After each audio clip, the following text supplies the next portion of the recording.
Box right there. Yeah, I don't think it was on that last screen. Okay.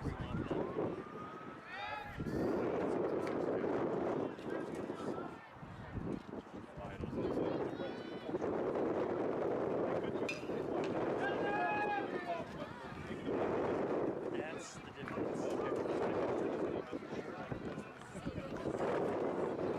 Yeah, but like typically.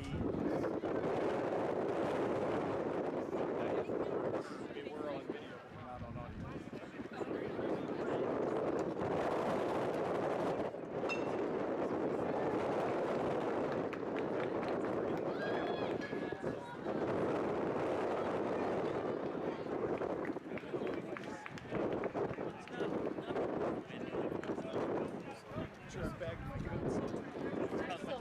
I might be glad I brought this in about an hour. No, I should have brought my winter coat.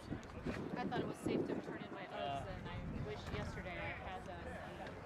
I'm not turning in until June 1st. Tear fell down.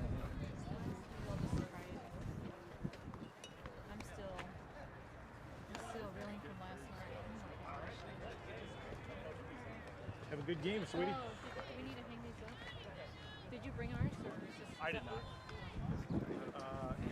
I see our camera's maybe a bad idea to try and adjust it at this point.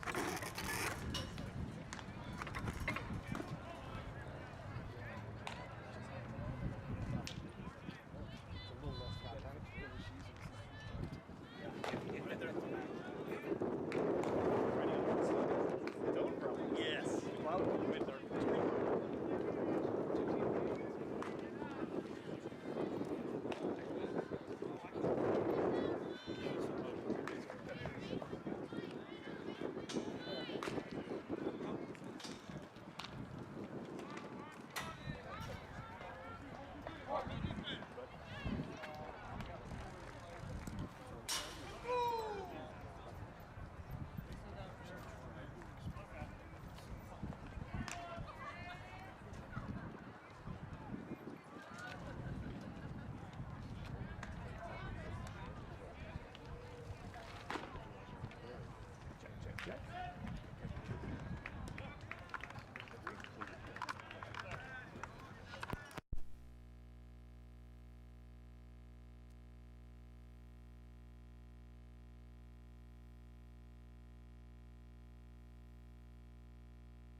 I take back everything I said. Say which one's which, but it looks like it's getting sound. Right, exactly. All right, should we go live? Sure. Gentlemen, Hello. I want to tell you something. I am Caden Trangle's grandmother from Missouri. Yes. And every game, even if he didn't play, I listen and I watch. And thank you so much for allowing us grannies. Absolutely. Oh, it's fun. Love it. We have a great time. We're glad that people get I can the fun tell. of it. Thank you so much. Look, this is our first time. We haven't seen him in 2 years. And I think he's pitching tonight, isn't he? All right. Yes, Perfect we timing. think so. We don't.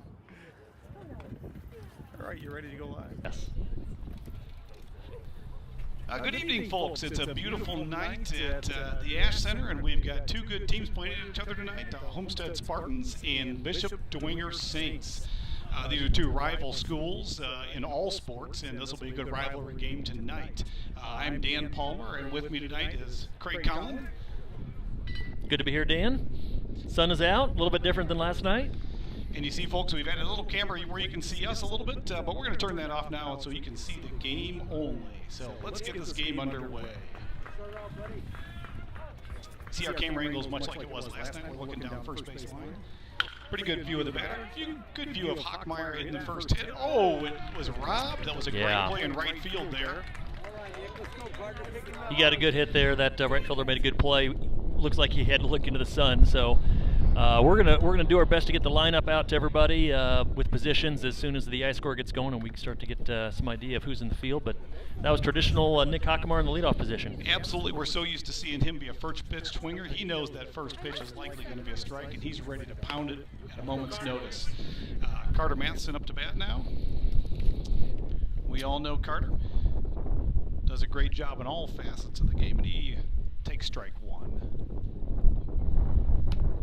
That's ball outside.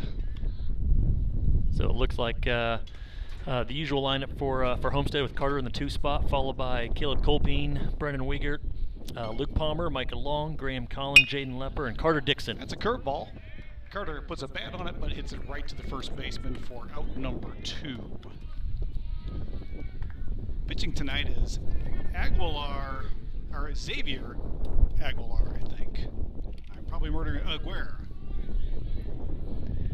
Yeah, I'll let you attempt that one, Dan. Yeah, I apologize for murdering the name there.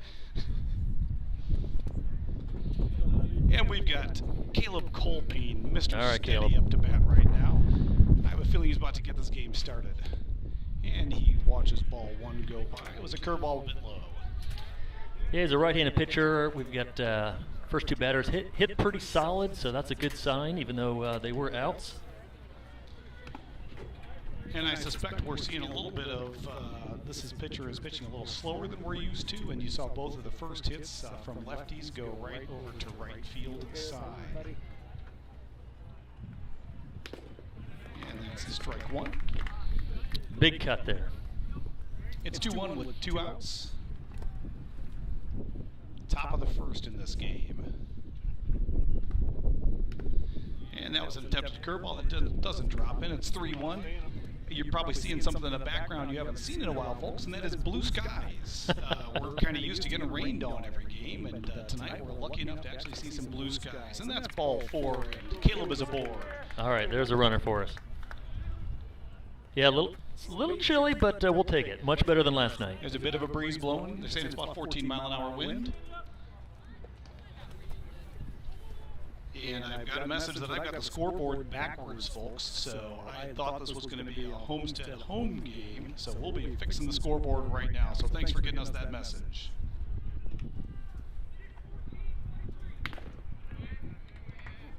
Just missed on that pitch. A little high, looked like. Counts 1-0. Caleb's on first. Not too big of a lead. And that's 2-0. Xavier seems to have lost the zone after those first 2 hitters. Yeah, behind the plate for the Saints is Xavier Nolan. We're familiar with Xavier. Yes, Xavier plays on the Sluggers in the summertime. A good travel team here that's based out of Fort Wayne. It's a high pop-up. The shortstop is calling it. That's Callan Stauffer, I believe, also a slugger, and he makes the play, and that's out number 3 to end that top half of an inning. We have a lot of common players amongst the Homestead and Dwenger Saints team in the summertime. They kind of comprise 2 different teams. One is the Northern Indiana Elite, and the other one is the Summit City Sluggers, both based out of Fort Wayne. Yeah, baseball is one of those sports that has 2 seasons, the high school season and then the travel season during the summer, similar to basketball with the AAU.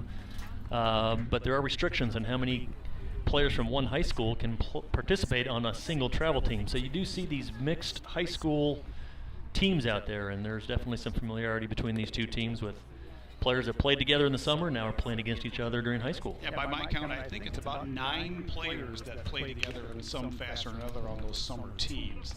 In addition to that, obviously big football rivalry between these 2 schools, and there's a lot of football players on both of these teams that are used to seeing each other on the gridiron in the fall. Absolutely. Big SAC rivals in football. Unfortunately, no SAC rivalry in baseball since Homestead is not in the SAC in baseball, but I do believe the Saints are in first place in the SAC baseball standings. Yeah, the last I saw, they were 8-0 in the SAC, and I'm sure they've played a game or 2 since then, so I believe they are still undefeated, and there are maybe is 1 team chasing them. Looks like we've got Caden Tarango on the mound, Dan. We've got a familiar infield with Caleb Colpine at first base, Graham Collin at third base. Those 2 on the corners, familiar spots for both of them, and a familiar middle infield with Jaden Lepper and Brendan Wigger. It's a good group of guys out there. They're doing a great job. I'm happy to see Hockmeyer back out in left field. He took a night off last night from playing the field. He's still bad, but I'm happy to see him back in the field. He does a great job on left. Carter Matheson in his center field spot, and Luke Palmer in his right field spot, and Carter Dixon behind the plate.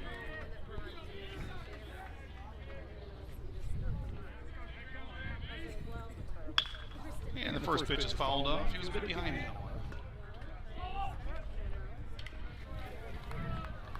Good to see Caden on the mound there making this start. He's definitely one of the top pitchers for Homestead.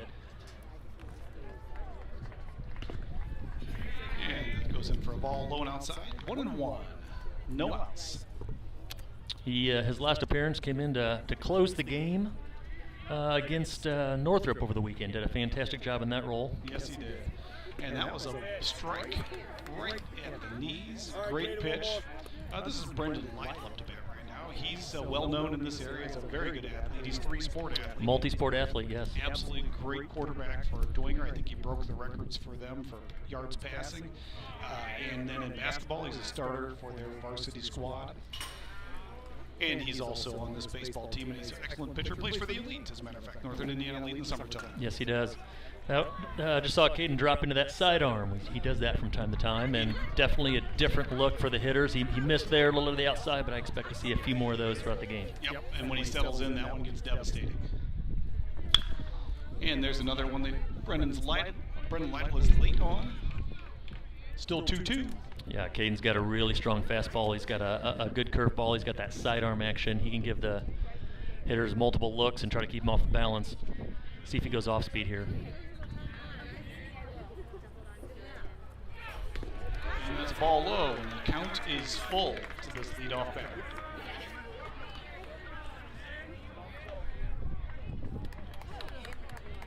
All right, Caden. Oh. And that was a close one, but called ball, and the first batter is aboard with a walk. That didn't miss by much. Carter's asking the umpire where that might have missed. Might have been just to the outside.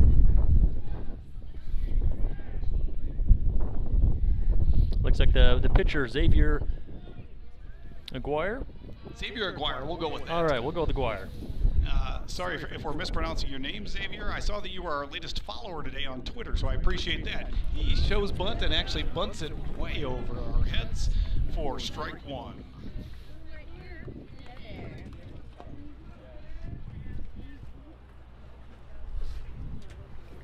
Not unusual in high school baseball to have a pitcher at the top of the order.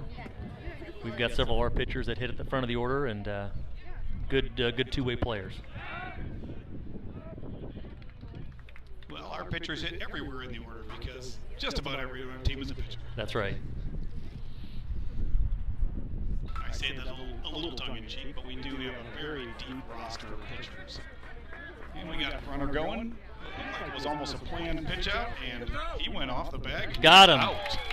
Got him. I'm not sure if they got him for sliding over or if they got him on the tag originally. It's close either way. The throw was a little to the left, the wrong side of the bag, but quick movement. I think he overslid the bag there a little bit, Dan. I think he did, and that might have been where the umpire decided to call that one out. Jaden smartly kept the tag on him the entire time, so I think when his foot popped off, we got the out. Great play. Do you think that pitch was that high for a reason? That felt like a pitch out. You know, which old school pitch outs don't really exist anymore, so you typically just see a higher fastball, allow the catcher to get out of his crouch and make that throw quicker. And that worked perfectly here. And it made up for that mistake with the first batter getting aboard with a walk. And that one's right down the pipe. He watches it for strike three. Error on the throw around, but that's okay. Hey, we're going to make some errors today. Let's make them the throw around. That's right.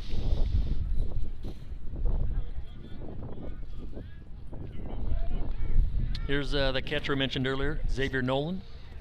Xavier Nolan's been a long-time ball player here in Fort Wayne. Not that all these kids haven't, but we've been playing him for years and years. He was with the Wallen Jackers in the youth ball, and then he went on to the Summit City Sluggers. Great curveball for strike number one. And I believe Xavier's been dedicated to baseball for most of his high school career. It's possible. Does he also play basketball? He plays basketball. He played for the Saints this year in basketball. They had a pretty good season. So, but I think going forward, he'll be playing baseball at St. Francis and focus on baseball going forward. In fact, I believe 3 of the Dwenger players signed with St. Francis. Xavier Nolan, Callan Stoffer, and Sam Pisa. Won't be seeing Callan and Sam up to bat here yet. All of them outstanding ball players. And that's a ball low, and the count is 3-1 to Nolan. That would have been a strike last night, Dan. No question about it. That guy, if you shot the mid-shins, yes. you got the call. Very low strike zone last night. That one was right down the pipe, fouled off, and now we are in a full count. 2 outs. Bottom of the first. Score is 0-0. Well, with nobody on, I think Caden can go any direction he wants on this pitch. Curious to see if he goes fastball or brings the curve back. And he goes with the fastball, and Xavier protects, fouls that one off. Yeah, we know Xavier well from the Sluggers. He's going to be a tough out.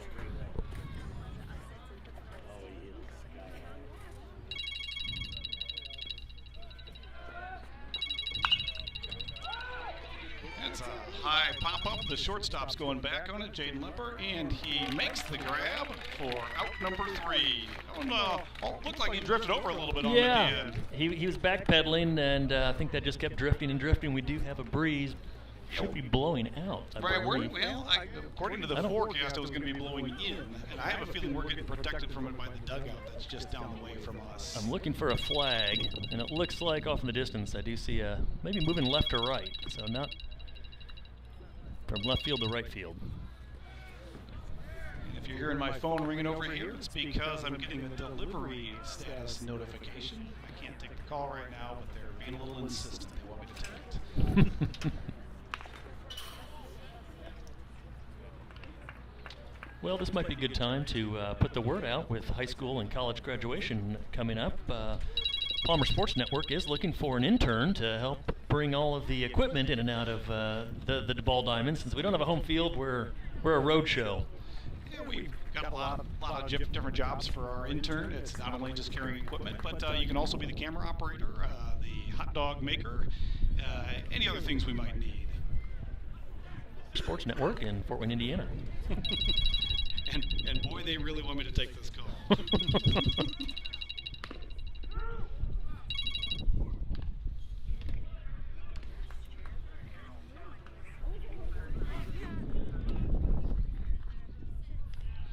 All right, well, we head to top of 2 here. See if Homestead was definitely get the bat on the ball in that first inning. Like to see if we can't now convert that to some base runners and maybe get a run on the board here. We're at the 5, 6, 7 in the lineup. Luke Palmer is going to be starting it off this inning. Here we go, Luke.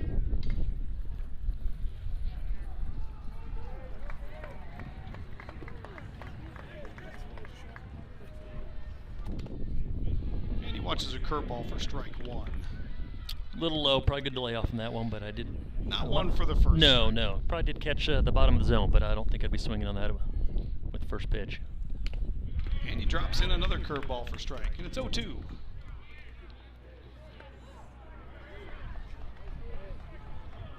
Think he'll go for a third one in a row here. Well, I don't think it'll be in the zone. Luke's gonna have to be smart. There we go. And that one's low and away. Ball one. Counts 1-2. The score is 0-0 here in the bottom of this, or top of the second.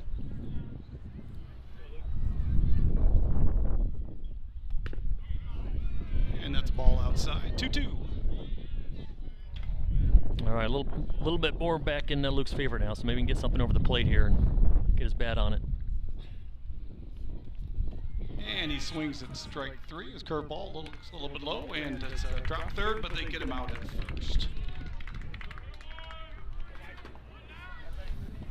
Well, so far, Mr. Guire's got a good fastball. He's got a good curveball. Yep. So Homestead's going to have to be patient and try to find a pitch over the plate. Yeah, I think part of what we got here is, again, it's that we have trouble a little bit sometimes with the slow pitchers. It's a swinging strike 1.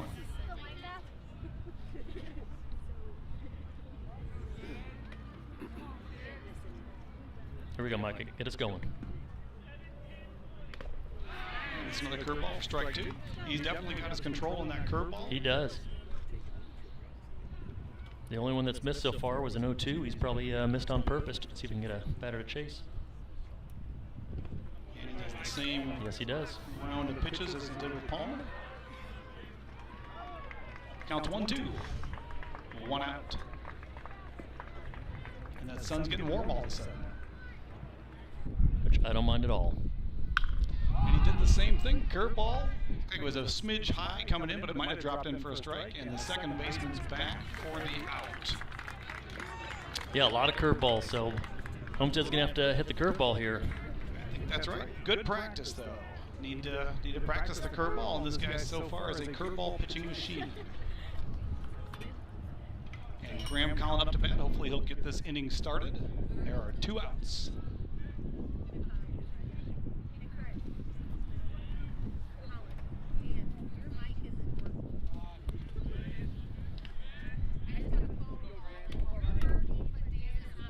Oh.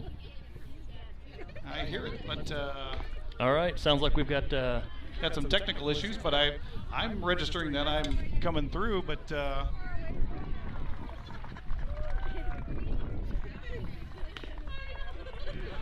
and that's a called strike. And according to the scoreboard, falling behind a little bit here, the scoreboard says 2-1. Drops Another that curveball. curveball in for another strike. Yeah, we're going to have to hit it. Check, check.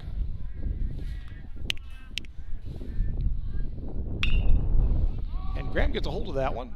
It looks like it's going to go foul and well out of play. Deep right. Another curveball. Definitely in the zone. Glad Graham took a hack at it. Stay alive. And the count is still 2-2.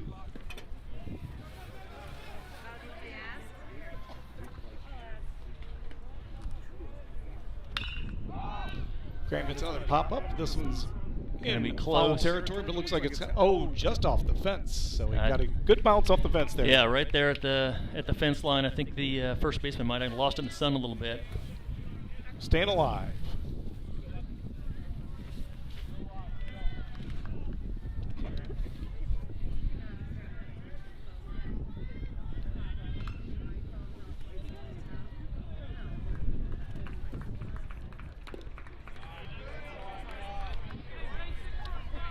Ball outside there, so count is full. We're doing some mic checks here, everybody. And Graham's keeping this one alive. The count's Yeah. full. Another curveball looked like it would have been in the zone. Getting a lot of technical notifications. I just got a text message that I have Dwenger spelled wrong on the scoreboard. I'll fix that between innings. There are no accidents, Dan. He holds, and that is ball 4, and we have a man aboard. An excellent plate appearance there by Graham. Yeah, Took that one to about 9 pitches. He almost went around, but held back. Definitely a high fastball there. Jaden Lepper up. And I believe Jaden Lepper's going to have no trouble with this curveball. I Well, feel like he's a curveball hitter. With that many curveballs, that might give us a few more steal opportunities too, Dan. Yes. Ooh. That one's a bit high, but it's called strike. Those curveballs up in the zone there. Love to see Homestead go after those.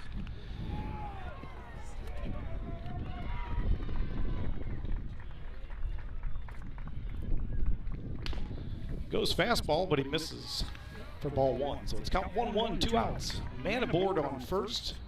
Score is still 0-0 in this game.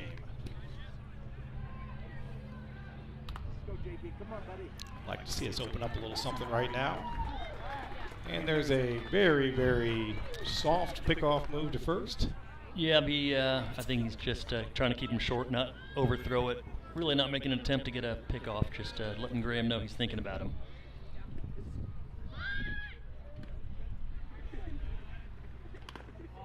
And there's a ball high. 2-1.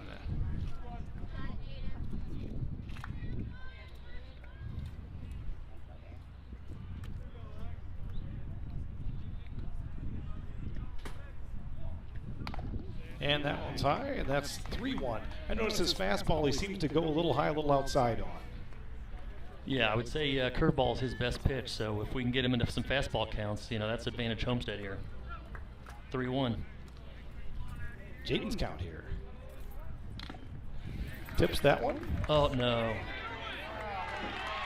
And Colin gets hung up between bases for the out. Yeah, that was a mental error on Graham. He did not know how many outs there were and did not get back to the base when there was only one out at the time. So that's too bad. So that's the third out. Jaden will be back up to bat in the third inning because his at-bat was not quite complete.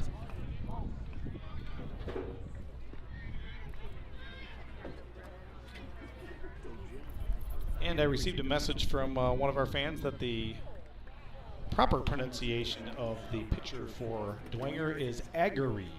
Aggery. Okay. Aggery. Good to know. Thank you to the audience.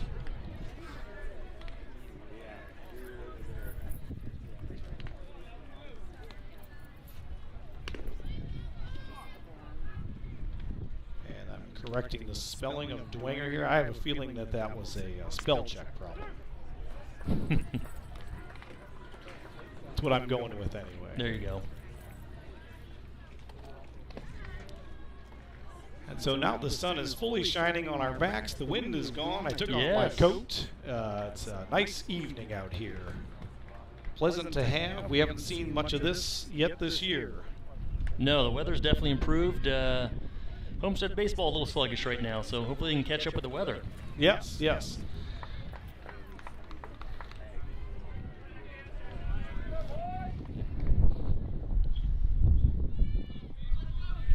This is the 4-hitter in the 4 spot. Number 34, Kaysen Orbello. Orbello. And that Triangle comes in with a strike one fastball. And we unfortunately do not have any stats on the Dwenger team, so we'll just have to. They don't publish them to Max Preps. I guess they don't want the people to be able to do any research on them. I get it. Yep, the Bishop Dwenger's the New England Patriots of high school baseball in Fort Wayne. Yes, yes. 1-1. That was a nice pitch. It's 1-2. Looked like he was a bit behind that one. Yeah, being the 4-hitter, I'm sure he's got a good bat, so good to see Caden get out ahead here. He goes in with a sidearm and is. shoots that strike. That was just one that I think he just, his brain processed that one just a little too late. Yep. Absolutely frozen. Comes from that completely Great different pitch. angle, and we saw it earlier in the first inning. He didn't hit that one for a strike, but now he settled in and dropped that one in for a surprise strike, and the around the horn went flawlessly. Yes, yes it did. Sam Peace is up to bat, and he watches strike one of a nice curveball. I think we've probably seen more curveballs in this game already than in a full game, any other game we've seen You this might be season. right. He brings in a fastball. That one's hard hit to center field. Carter Madison's over, and it's caught for an out. Great hit by Pisa, but didn't hit it far enough away from the outfielders. No, Sam's a good hitter. We're familiar with Sam from those summer slugger teams, and he's a good player, so he was waiting on that fastball. Callan Stauffer up to bat. There are 2 outs. Callan's a really good football player. In fact, I'm pretty sure he was all conference and had some kind of stat with regard to interceptions. I can't remember exactly. Tarango goes for that sidearm, but that one misses quite a bit, so it's ball 1. Stauffer hits a hard one to left field. Hockmeyer goes back and then forward and drops on the ground to catch it. Got him. For out number 3. Yeah, that was a little awkward. It was. I think that was a line drive, and those can be hard to read. It was straight at him, which makes it even harder to read. So I think initially he stepped back, which is the right move. But then he realized it was going to drop in front of him. So then he came forward and dropped to his knees, caught it on the ground. Yes. Yeah, he made the play. It might have been off camera for our the viewers, you audience at home. didn't get to see it. That's why I tried to describe it for you. Did we get confirmation on your mic, Dan, that we've got 2? I haven't heard any hot messages from anybody with regard to the mics since then, so I'm hopeful that everybody at home can hear me. If not, you're just listening to Craig.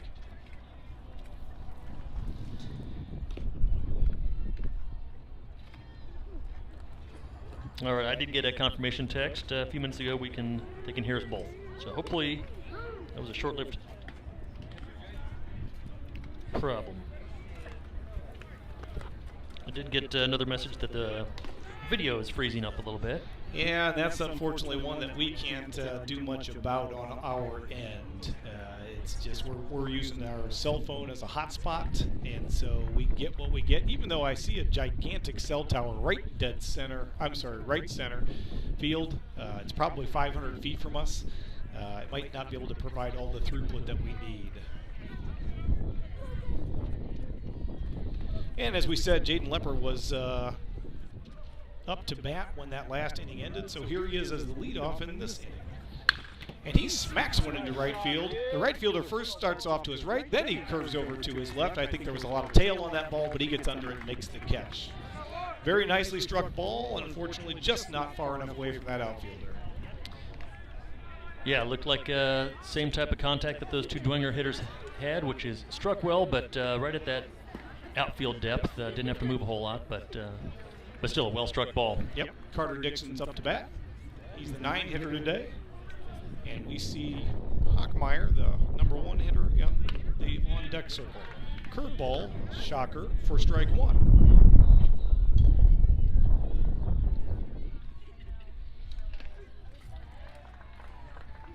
Another curveball. That's a curveball again, and that's a swinging strike.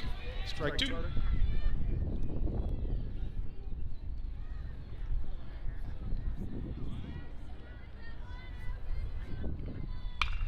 Another curveball, and it's popped up. That could be trouble. Like be trouble. The second baseman's back, and he makes the catch at the right field line for out number 2. And so far, Aggery has been very effective. Yes, he has. With his curveball. Yes, he has. You know, at the high school level, you don't see a lot of pitchers that only throw curveballs. Their best pitch is the curveball. You typically see the velocity, guys going for the fastballs, and so Homestead's going to have to figure out the curveball if they're going to put some runs up today. Hockmeyer's a little early on that curveball, and he takes it foul right at the dugout for Dwenger. Strike 1.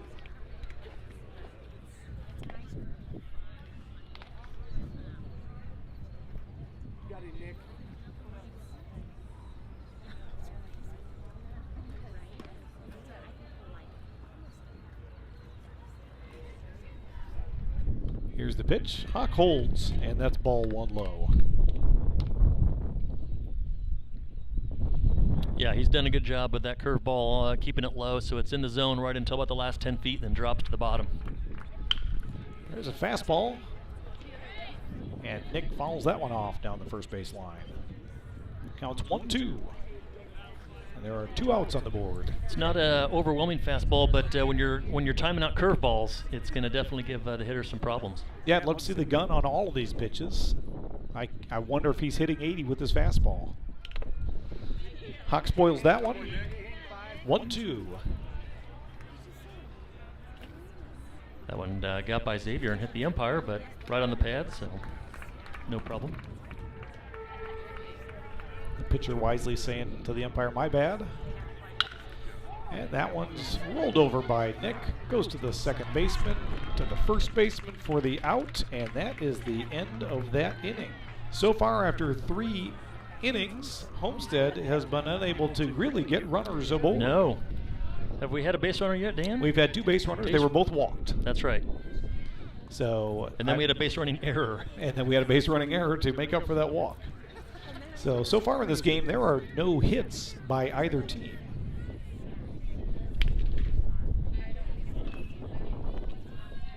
Well, it's always interesting when you play Dwenger. We're going to have the same situation on Saturday against Snyder when you do play the SAC teams. If they've got an SAC conference game coming up after us, not sure who they're going to pitch. These games don't mean anything towards their conference standings. But I definitely say this is, he's done a good job. The Dwenger pitcher, he's kept us off balance. He's good curveball, got a sneaky fastball, and so this is going to be a tough battle of 2 traditional rivals. Absolutely.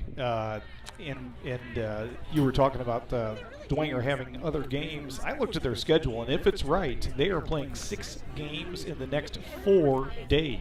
No kidding. So they play us tonight. They play Southside in a doubleheader tomorrow night. Then they play a Indianapolis, one of the parochial schools down there, on Friday night, and then they play a doubleheader against another Indianapolis parochial school on Saturday. So they'll definitely have their pitching staff get a good workout over the next several days. That's a ball inside low. This is the 7-hitter for Dwenger. Looks like CJ Piper. And he's late on that one. 1-1.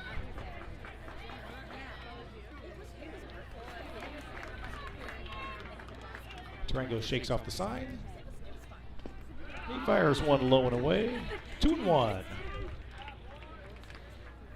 And folks, we're at the bottom of the third. The score is still 0-0 in this game. We are moving right along tonight. Now it's a ball low, and the count is 3-1.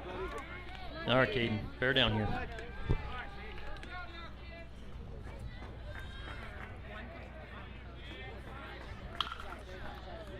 Brings in a strike in the zone. It's hit very high up. Hockmeyer is under it in left field, makes the catch for the out.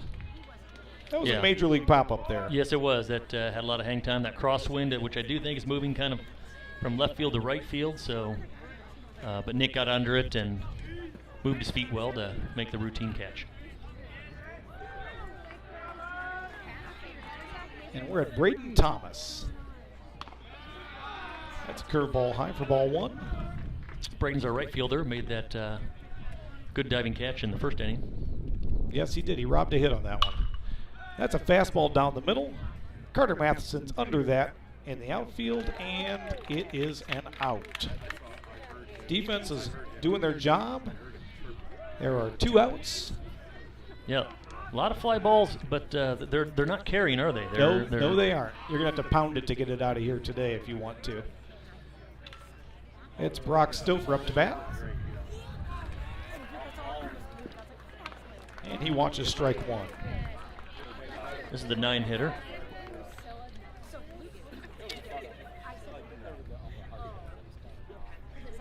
That's a ball in the dirt. Carter keeps it in front of him. It's 1-1.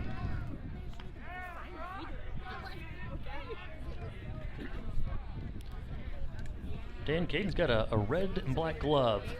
And it's got some green leather straps on it. I've never noticed the colors on the glove before, but maybe that's the first time the sunshine has actually hit the glove this year. So everything looks gray on those days. Stouffer fouled that one into his own dugout. Didn't hurt anyone.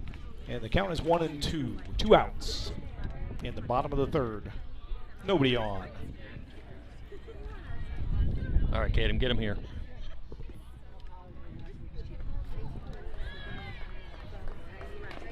That's a ball low. 2-2. That's a good spot, low and outside. Didn't miss by too much.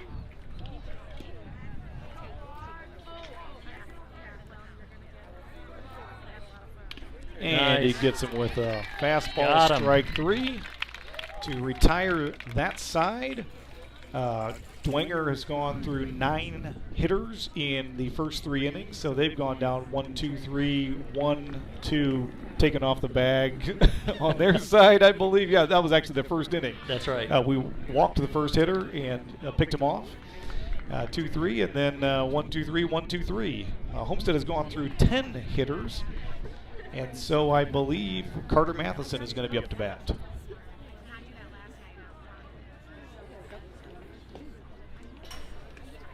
Yeah, looks like Carter will be up. So we're hitting 2, 3, 4 here.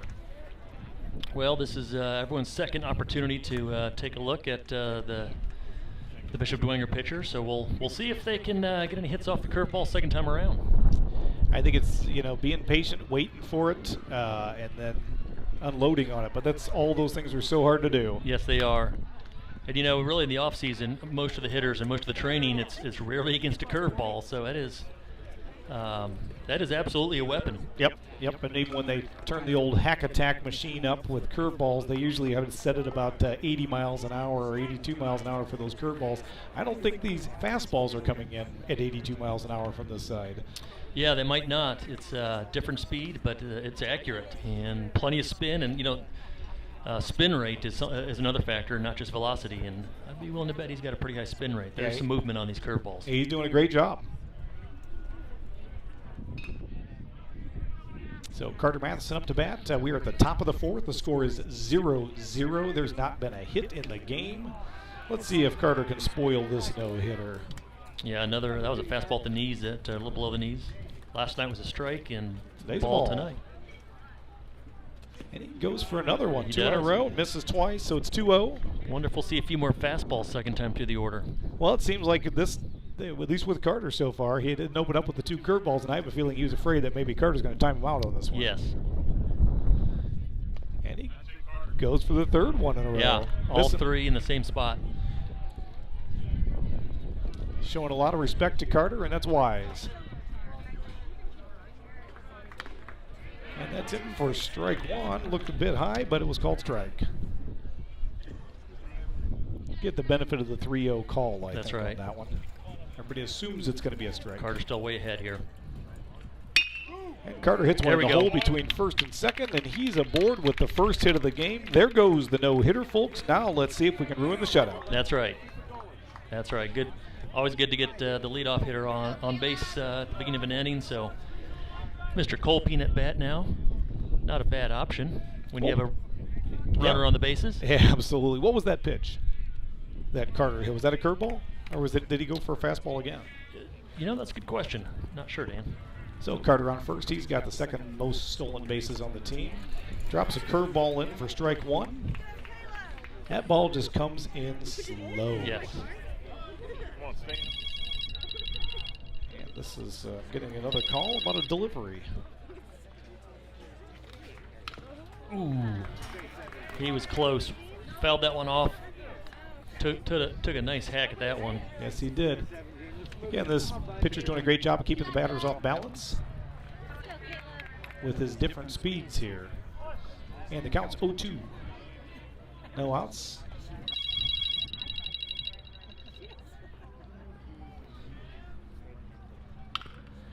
And it's a swing early. It pounds into the ground on the first base line. The first baseman fields it and is able to make the tag because Caleb was stuck running straight towards first and straight into the first baseman.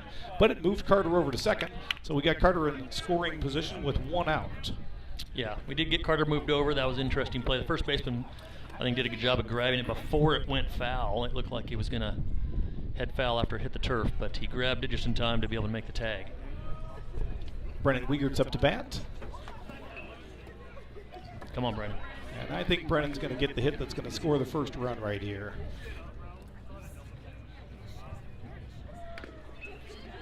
Drops that one in for strike 1. Another curveball. Another curveball. Boy, those are some of these are a little bit more meaty now, though, Dan. They're not the bottom of the zone anymore. I'd love to see Homestead go after a few of these. I agree. That one right there looked like one that I think Brennan could take a long way. That one was a called ball. Little outside. That was close. I know Brennan was thinking about that one as it came in. He was, but good to lay off that one.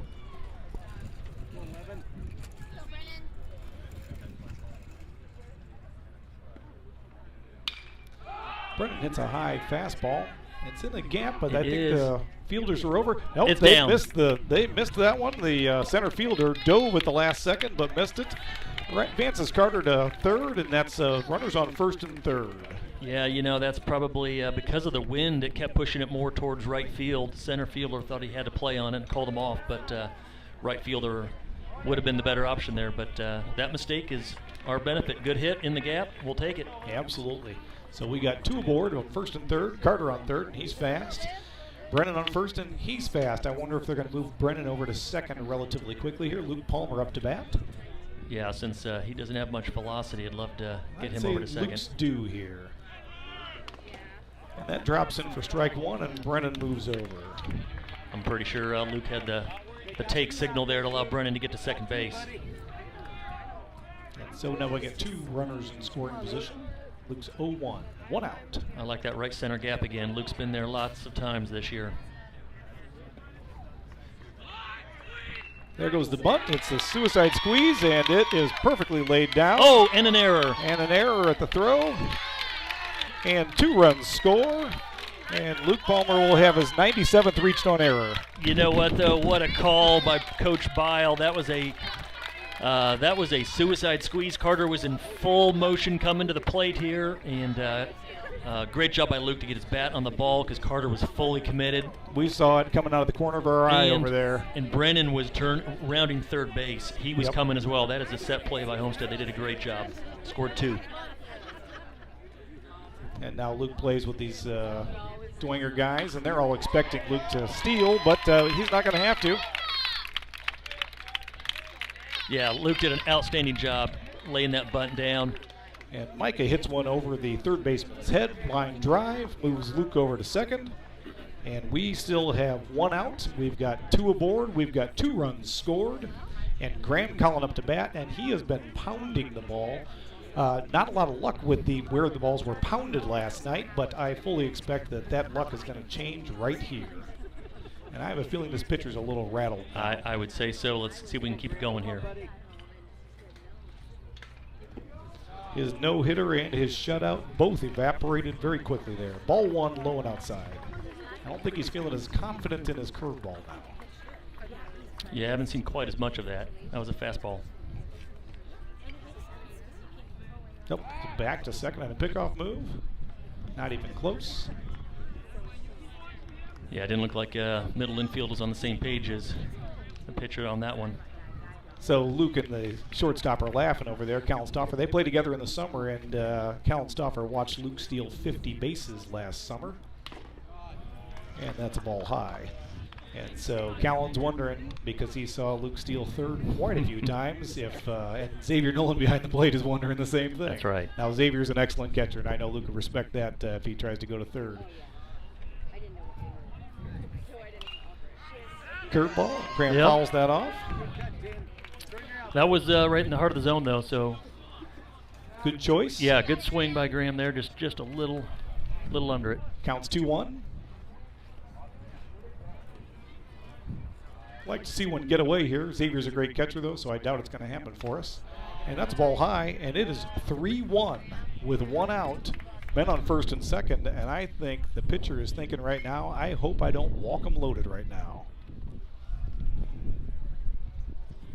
Come on, Graham. And Graham pounds one right between the shortstop and the third baseman.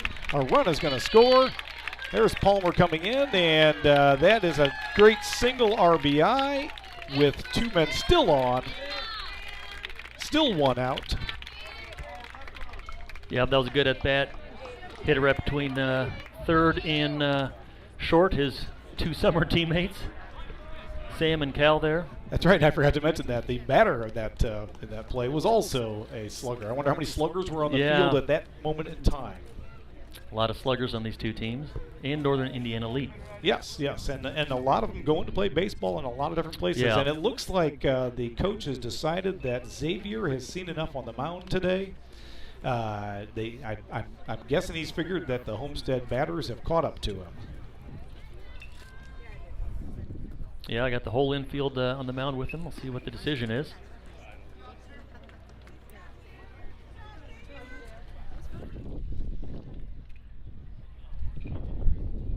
And it looks like we have a new pitcher on the mound. Can't make out the jersey number. Can you, Dan? 23. I don't think he came. I think he came from the field.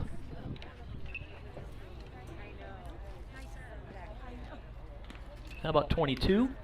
Is that? I'll take that. Although it says 23. All right, I don't see a 23 in their lineup. It's Bodie Dickerson. Oh yeah, out of the bullpen. He must have come out of the bullpen. Yeah.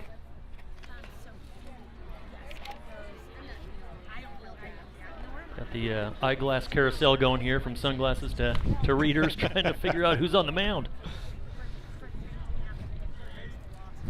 So Yeah, he, again. oh, go ahead. Again, we don't have stats on Dwenger, so unfortunately, folks, can't give you much information about this pitcher. But I think we're having a better chance of pronouncing his name correctly. So I'm shocked we didn't mention it earlier, but our battery earlier was Xavier and Xavier.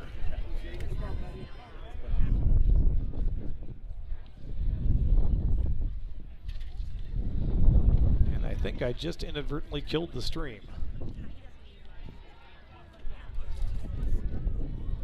I'm sure the folks at home are wondering what the heck is going on.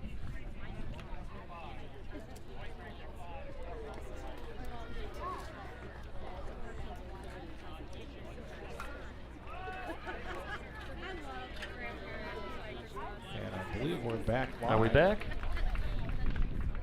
We're back. It's those Russian hackers, Dan. Yes. They're attempting to thwart our broadcast. Sorry about that, folks.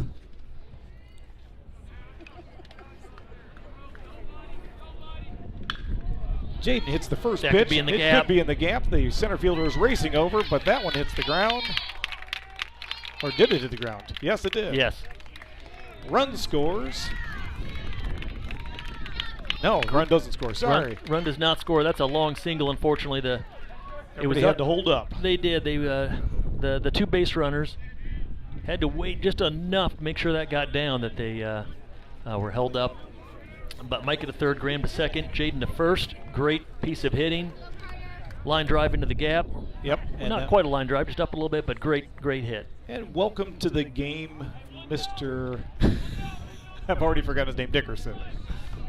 Bodie Dickerson. That was a nice welcome. That was his first pitch, and it sailed out into right center. Still one out. 3-0. The bases are loaded. Carter Dixon gets under that one. The right fielder is coming in, and he makes the grab. And Micah challenges but does not come in from third. Yeah, it was a fly ball to right field, just not deep enough.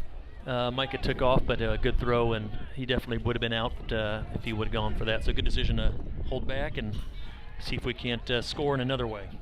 And Dickerson's Dickerson's pitching, but Hockenmeyer's up to bat, and I would not be surprised to see a first pitch hit right here to bring in a couple of runs. Nick's very aggressive. And that's ball one. Yeah, way inside, nothing for him to hit there.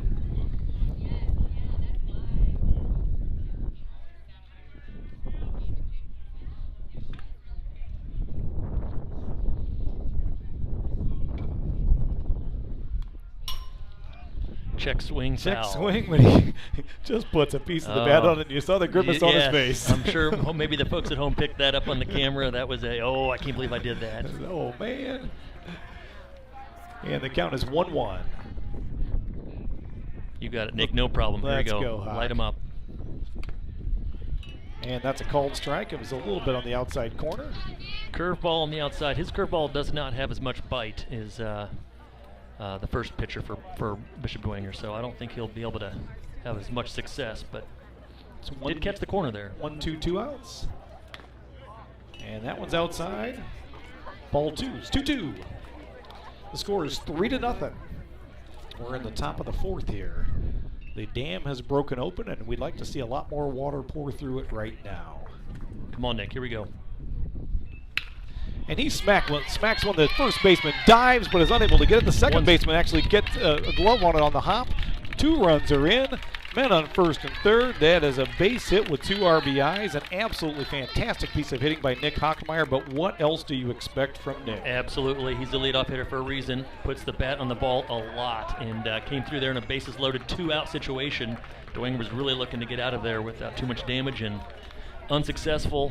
Homestead got a hit and scored 2 runs. Yep, and Carter Matheson's up to bat. We got 2 outs. Nick Hockenmeyer on first. Jaden Lepper on third.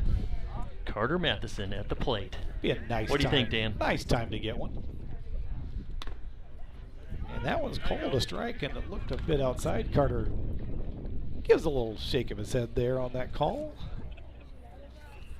You can't imagine he's going to put one over the middle of the plate against Carter.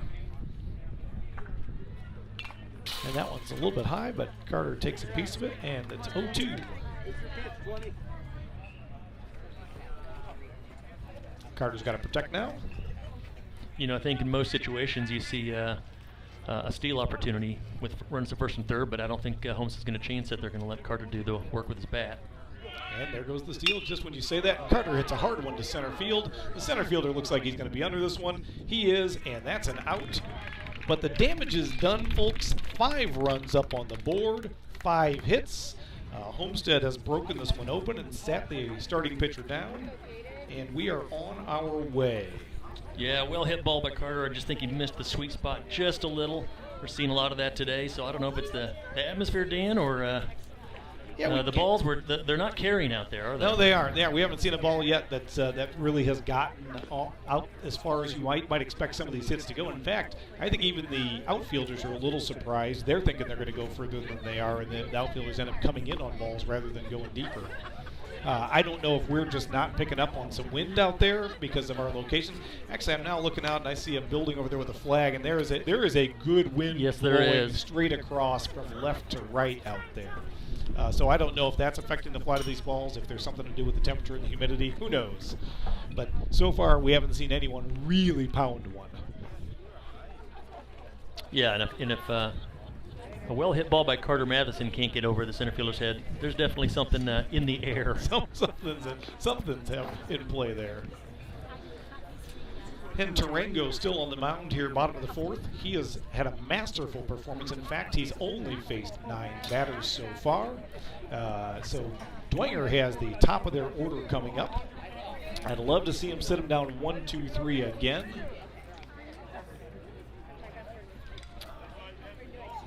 Yeah, second time through, so they've seen Caden once. He'll hopefully maybe mix it up a little bit more and see how he does second time through the order for Bishop Dwenger. And even in the first time through the order, we saw the Dwenger guys putting the bat on the ball. It's just the defense has been doing their job, making the plays. Yeah, they definitely are good, a fastball hitting team, so let's see if Caden can mix in a few more off-speed pitches. Caden warms that arm up one more time before delivering his first pitch, and here it comes. And there's I'm going to call it an attempted bunt, but I'm not sure what he was doing there. Yeah, that was one of those softball drag bunts. I'm running halfway to first base before I bunt it, but he almost out of the box before the ball crossed home plate there. Yeah, he almost got hit by pitch. It's 0-1. But I'm pretty sure that you're not allowed to run in front of the ball for hit by pitch. No, I would hope they wouldn't give him that base. Counts 1-1.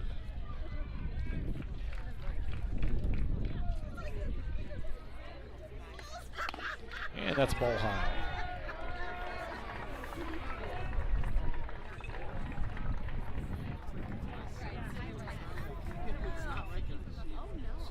And that's a ball high, but it's swung at for a strike. Not quite as high. Got him to chase that one. Great pitch. 2-2.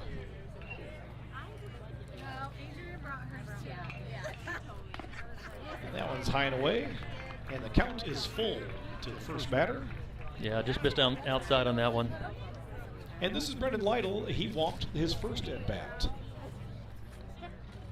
And he walks again. That was a little chin music on that final one. And he's aboard. I think he'll be a little more cautious over there on first because he got picked off last time. Yes, he did. Well, the fastballs are a little high. Caden just got to bring it down just a little bit. I like to see. I like it when Caden works the bottom of the zone. He's a tall pitcher. That arm slot from a tall pitcher going down to those knee-high strikes, that's a tough ball to hit. And Xavier's up to bat, I believe. And that is a bunt. It's going to be fielded by Caden. He gets an underhand toss to Caleb Colpine at first for the out, but the job was done. He moved the base runner over to second. Yeah, that's not a bad trade-off there. Get that out. I'm sure they'd like to get on the board here. I see Brendan Lytle and Jaden Leopard chatting with each other over there. It's short. You see if be curious to see if they try to move him over to third. And this is Xavier Nolan up to bat. And that ball's in the dirt, gets away, and Brendan Lytle moves over to third. And now Dwenger is 90 feet from scoring.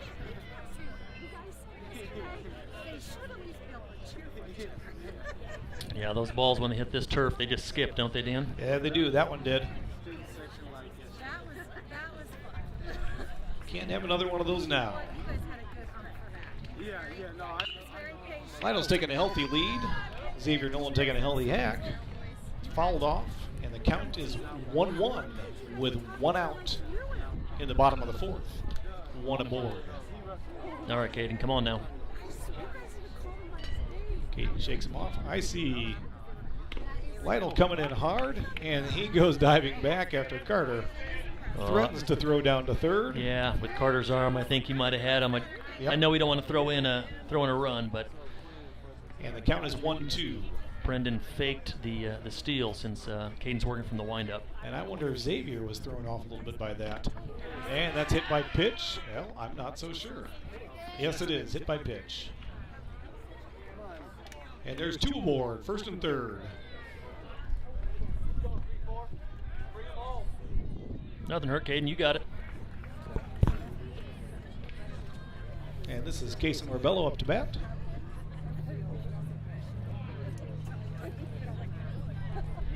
He's 0 for 1 today, but everybody on the Dwenger team is.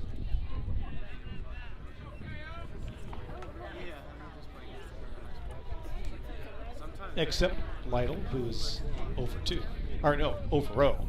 Yep. 2 walks. See what Dwenger does here with runners at the corner. I definitely know they're going to be aggressive, getting Xavier Nolan to second base, and see if Homestead tries to throw him out at second or if they just protect home.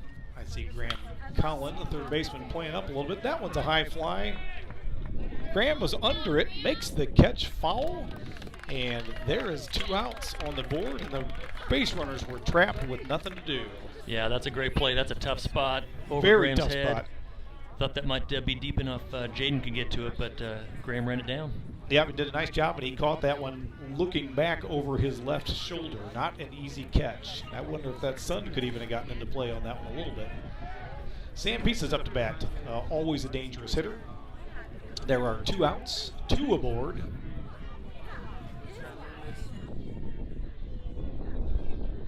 And here is the pitch. He throws a fastball right down the center. Gets fouled off. The count is 0-1. Well, if Carter gets looks like they're going to try to steal Xavier there on second. If Carter gets a clean catch in exchange, I'd like to see him try to throw him out. I know that risks a run, but Carter's got the arm to do it. Yes, he does. And I saw Carter practicing a throw on that foul tip. Yes. And another fastball down the middle, fouled off, and it's 0-2. Caden's way ahead. Got some feedback. Our video quality's much improved. Doing so hopefully that maintains the rest of the game.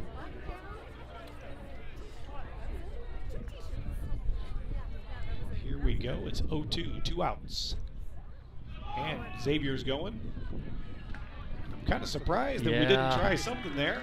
Durango stepped off, but didn't make a throw. That might have been a designed play. They might have been hoping he'd make that throw. It was. I'm sure Xavier would have danced in between bases there, trying to score Brendan from third, but we ended up giving him the base there. And there's one in the dirt. Carter Dixon makes a great stop on that one, because runs would have scored, or a run would have scored on that one had that gotten by him. It's 1-2, 2 outs.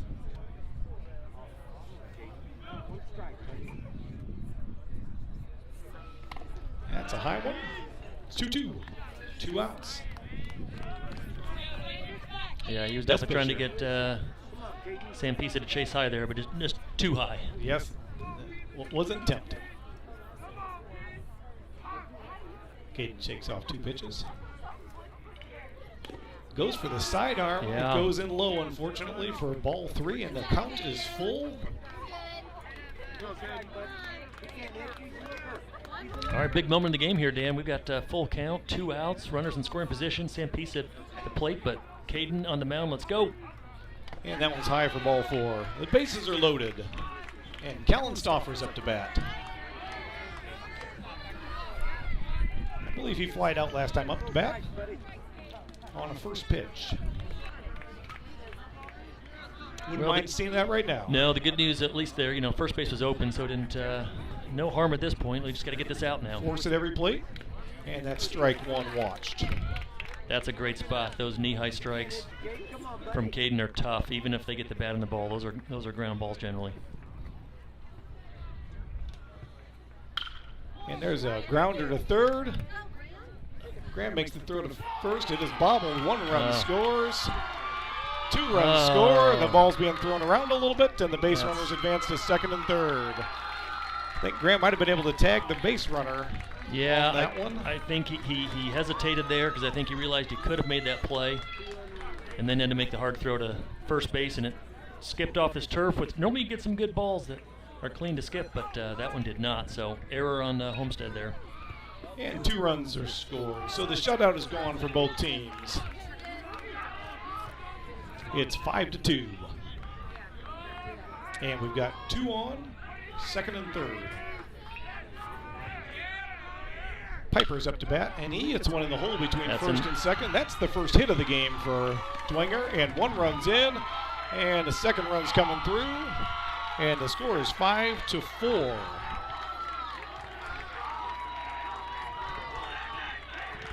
Well, that was a good hit. It was a good hit. Good hard ground ball between first baseman and second baseman. No play to be made there. Nope. Luke made a hard throw it up to home, but really no chance there. Cut off by Tarango. So we got the bases now, and just 1 on first. Got 2 outs. There's a throw back to first. He's there in time.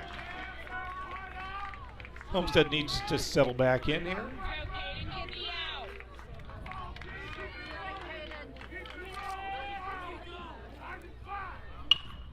And that one's hit high. I think it's behind us. I hope it's not going to hit us. Not even close. Strike 1.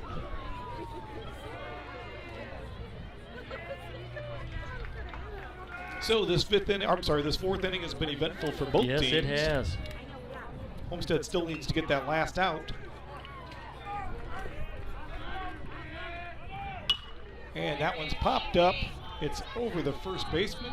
I don't think anybody sees this one. No one saw it. No one saw it. And he's not able to get up to it in time. And that's going to drop in for a hit. There's runners on second and third. Yep, I don't think Caleb ever saw that one. And neither did Brendan at second base there. Neither one of them saw that. Luke saw it, but he was so deep he couldn't get in. That's just the sun is right in the eyes for first base, right field, and second base, and they just never saw the ball. Yep. It was a perfectly placed hit.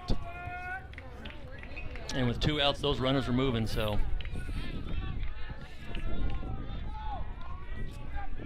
Lucky he didn't score there. And this is our pitcher up to bat. Bodie Dickerson. This is first at bat, and he smokes one right up the middle. 2 runs are going to score on that one. The shortstop actually got a glove on it, slowed it down so that Carter couldn't come in on it fast enough. 2 runs have scored, another hit, and the dam is broken on their side, and in fact, they've taken the lead. All with 2 outs. 5-6, all with 2 outs. And a walk and an error have turned costly. Yeah, that's too bad. We should have been out inning 5-0, but that's baseball sometimes. Yeah, one baseball. Mistake, and the other team's taking advantage of it, and what looked like a comfortable lead is now gone, and now Homestead trails. Yep, now we're fighting for a comeback. But we still have to get out of this inning, folks. That's right.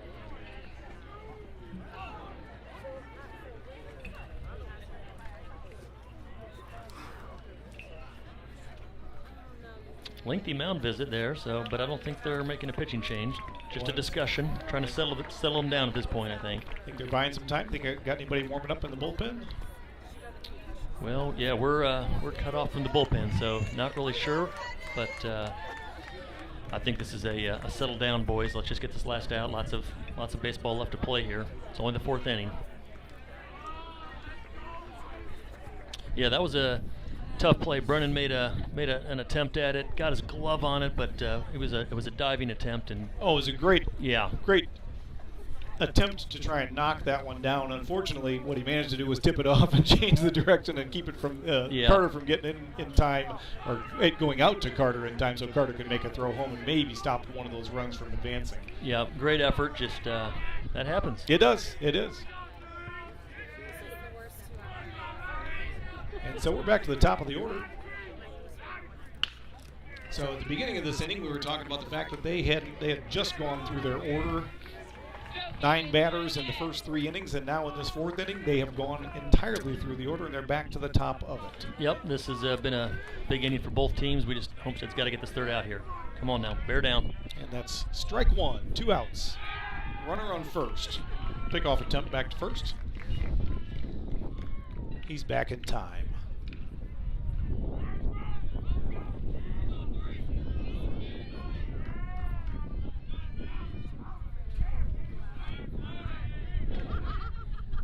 And that one's high for ball. Lytle's walked twice today.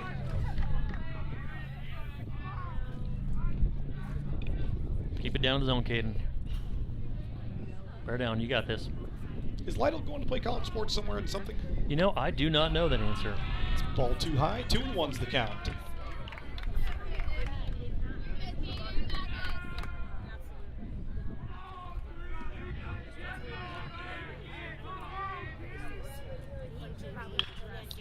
He hits a high one, and it goes to center field. Carter Madison is racing in it, but it drops in for a hit. Yeah, that was,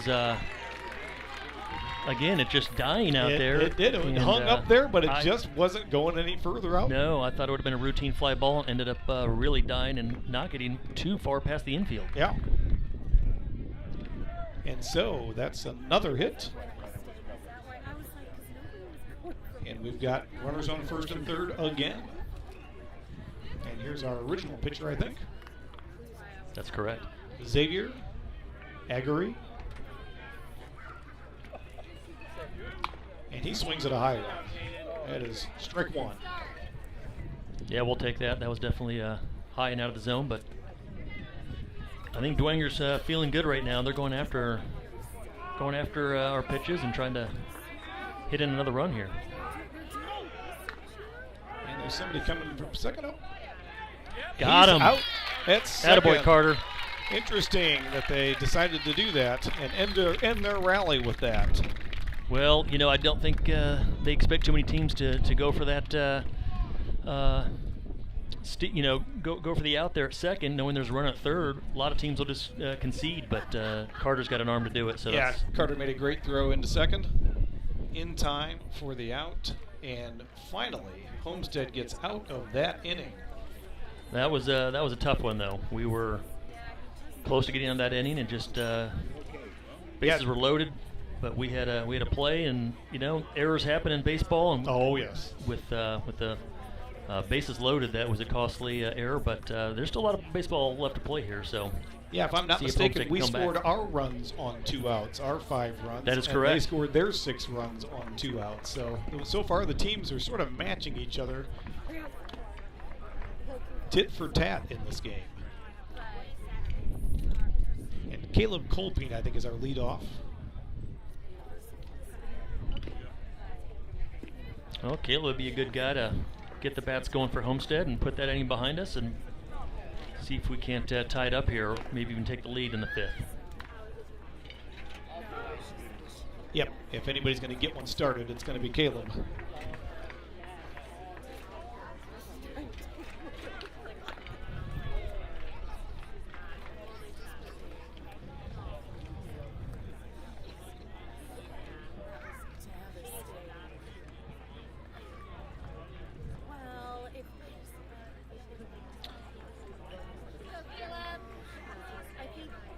So Bodie Dickerson's still on the mound. Here we go, drive that way, bud. Looking at that flag, Dan, it's not quite blowing as hard as it was earlier, so I wonder if the wind is calming down a little bit out there. Still, something's going on with these hits. They're behaving strangely. Caleb turns on that one, hits it straight to the first baseman, and that is out number 1 on pitch number 1. Not how we wanted to start the inning. No, it was a good pitch to swing at. It was definitely in the zone, and with Caleb's bat, I'm not surprised he took a hack at pitch number 1. Absolutely. Just hit the ground ball right to the first baseman there. And that brings up Brennan Wiegert.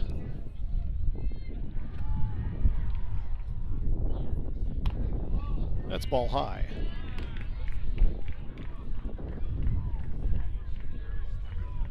All right, Brennan, get it going for us. That one's in the dirt. 2-0. Wiegert's 1 for 2 today. He may have had the first hit of the game.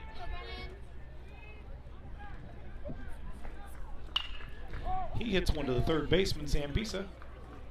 Throws it over to the first baseman. It was blocking the base path. Yeah, first baseman had to get up the bag a little bit to get that throw, but right into the base path for Brennan. And that's out number 2. And that brings up Luke Palmer. You know, that always brings into question, when is that interference and when is that just making a play on the ball? Yep. It's hard to say sometimes. It depends on who you talk to. You probably get a different answer. Depends which team it is. Luke takes a swing at a curveball, fouls it out of play. Is that why I hear they're experimenting in what was it, single A or double A with a larger base On this year? For first base. I think that's right. Give the base runner a little bit more base to go after. And what do you think the little conference there between Coach Bile and Luke was? Hit it hard. Good advice from the coach. Yes. So we got 2 outs. The count is 0-1. We are in the top of the 5th. The score is 5 for Homestead, 6 for Dwenger. Luke takes a hack at that one, and it is fouled away. It's 0-2. You know, he's not an overwhelming fastball pitcher, but he does have an interesting delivery. Homestead's going to have to get used to that. It's got a little hitch in it there. Tries to drop a curveball in there, but misses. It's 1-2.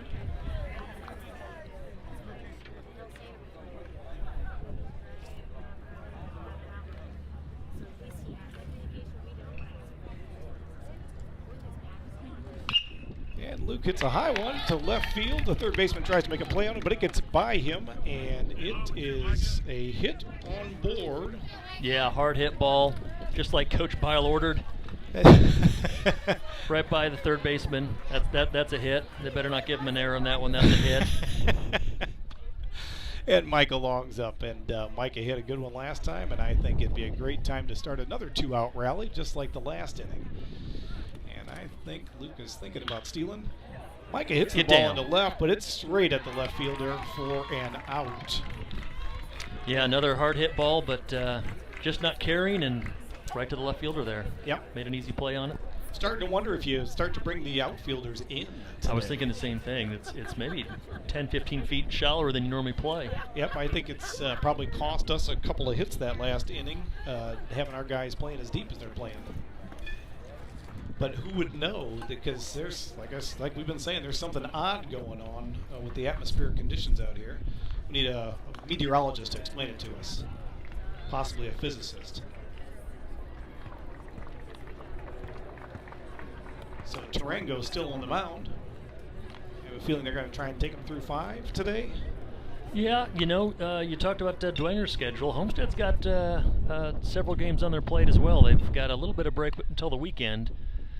Doubleheader against Snyder. Doubleheader, but then several games next week, and followed by another doubleheader, I believe. Or that might be the weekend off, actually. But either way, they've got 5 games in about 6 days or 5 days, actually. Yeah. And Snyder's been a tough team this year. They've been knocking off some good teams and doing a good job this year. So we'll have our work cut out for us this weekend. Yeah, so I'm sure Coach Bile would like to get through this game with only 1 or maybe 2 pitchers only. And a win. But right now, that's in Homestead's hands because we're down a run, and we're going to need to put up at least 1 to get this to a tie situation, and 2 to win at this point. And we're at the bottom of the 5th. So let's get out of this one in a 1-2-3 fashion so that we can get our bats back up to bat.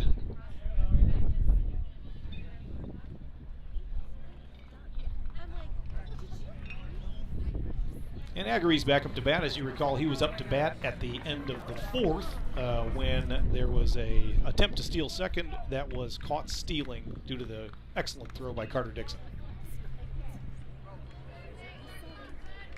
And so here we go. Bottom of the 5th starts. Here's the pitch. Agri watches strike one. Yeah, good pitch. Low, inside corner.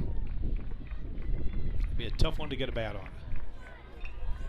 He shoots for the same spot, doesn't get the call, and it's 1-1.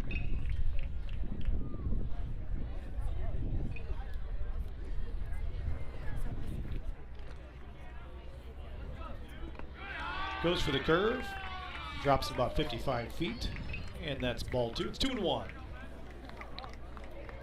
Bear down now, Caden.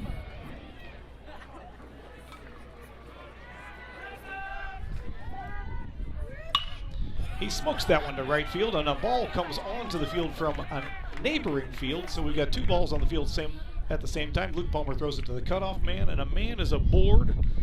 And I'm starting to think they got Caden's number here now. Yeah, he's at 71 pitches, Dan. I was just checking that, so he still should have another inning in him if he can get there. But they're definitely starting to put the bat on the ball a little bit more. See if Caden maybe mix it up a little bit. I'd like to see his curveball try to get dialed in a little bit. Yeah, we haven't seen a lot of his curveball. And he throws it in. It bounces off the leg of Dixon and gets behind home plate. The runner advances to second, and that's ball one.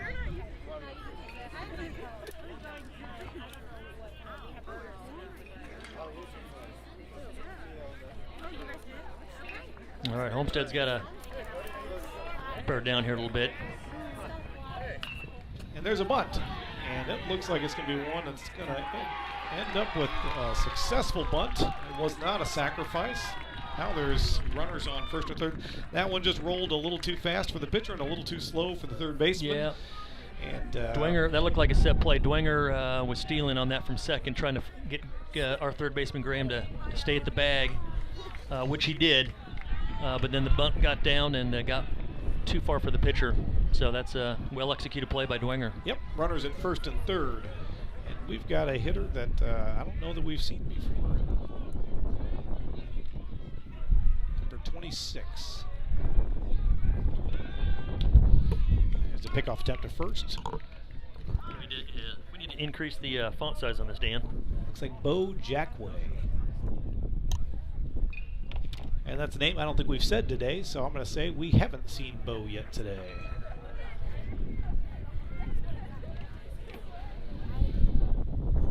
Now, a long talk here with third base coach and the hitter. Wouldn't be surprised to see if Dwenger tries to execute another play here, maybe a bunt. Yep, Bo's a big kid. What do you think he stands? Yeah, that's a good 6'3" at least, maybe 6'4". And that was a... Oh, there we go. Dixon throws back to third. Ball gets by the third baseman. Run scores. Yeah, that's a... Runner advances from second to third. That's the danger of those throws. It is. You want to be aggressive because you're going to have to play that way against good teams. But when it goes bad, it costs. And now the score is 5-7. And there's still no outs this inning. He's showing bunt. He drops a bunt. It was a suicide.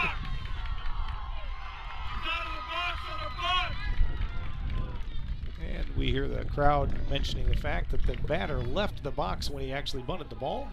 Suicide squeeze there by Dwenger, executed very well, scored another run. And the score is now 5-8. 1 out on the board. And Sam Pisa's back up to bat.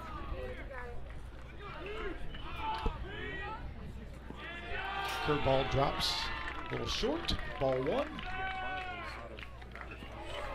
Yeah, we haven't seen any suicide squeezes all year. We've seen 2 tonight, Dan. Yes. Well, we saw one down at Cathedral.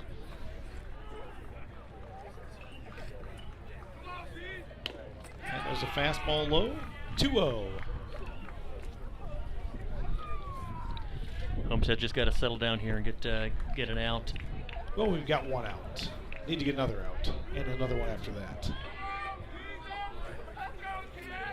And that one's a ball in the dirt, 3-0. I'm starting to think Caden might be ready to leave the mound. Quick conference here from Carter. I think he could try to settle him down a little bit. Yeah.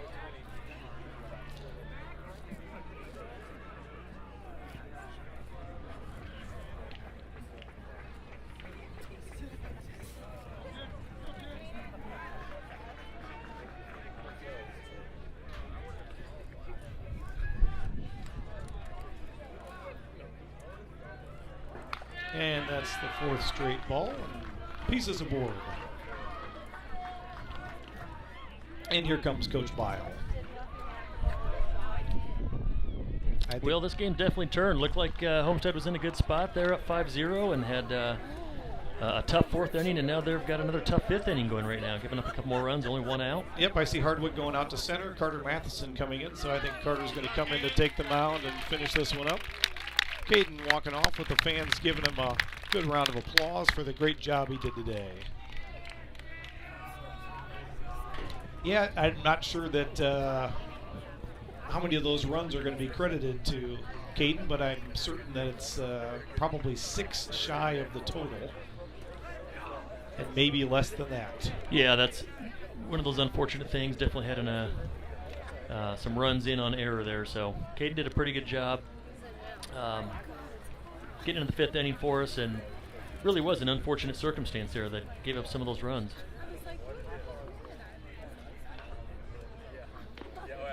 Well, Carter coming in. I don't know. Maybe got in the bullpen between at bats that we couldn't see. If not, hopefully he can just get warmed up right here on the mound real quick. Yeah, and I think makes me a little nervous when we don't bring someone in without a bullpen. But yeah, much like Jaden last night, I think Carter tends to be one that gets to come in cold. Yeah, and Coach Bile will send him down for a bullpen sometimes earlier in an inning or two early if he plans on bringing them in, just to make sure they get warmed up a little bit. So that may have happened. We just can't see the Homestead bullpen from here. Yep.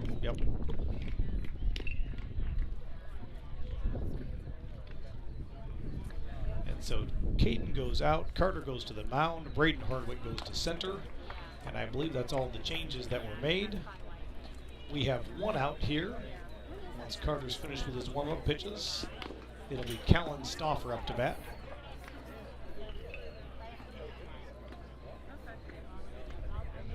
Yeah, Dwenger's a good team. They've got good hitters. They've got a good lineup. They're well coached. They're well coached. They've had several executed plays that have scored some runs. So Homestead's gonna have to battle here. Yep. No, there's a reason why they haven't lost a conference game yet this season.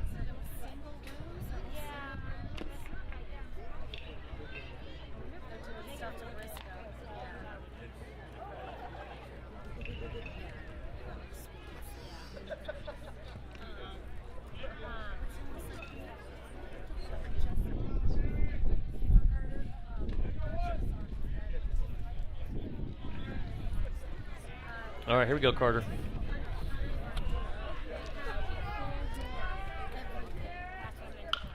Carter brings in the first pitch, fouled off. And the count is 0-1.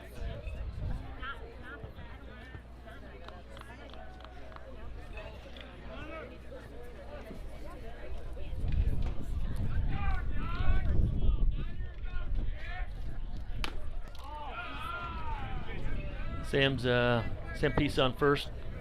Not a huge lead. 1-1's a count. Sam's going. It's a ground ball. Colin throws to first, a bullet, and that's an out. Moves Peace over. Yeah, Sam was on the move there. I'm not sure we had a play at second, so that was the smart move, get the out at first. Absolutely. There was no chance to get a double play on that one, or even likely to even get the play at second. So that was the right move. We got 2 outs. Man on second. And I see the camera still on you and I'm going to turn that one off. And that's a hit by pitch. Right off the toes, maybe. Carter gives a little smirk.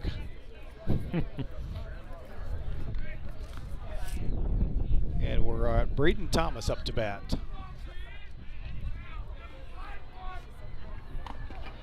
He swings at a really high one. That's a gift. 0-1. Although, since he's probably 6'4", maybe that wasn't so high. That was right at the belt, maybe. And that one's another one for a strike, and it's 0-2. 2 outs.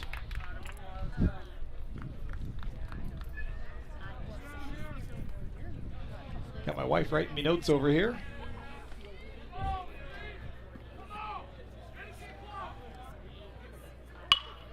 And he grabs that one, and it's a fair ball right down the line. 2 runs are going to score on this one. Luke Palmer's back. He gets it, and he throws it hard into the cutoff man. There's maybe a play at home, and he's called safe.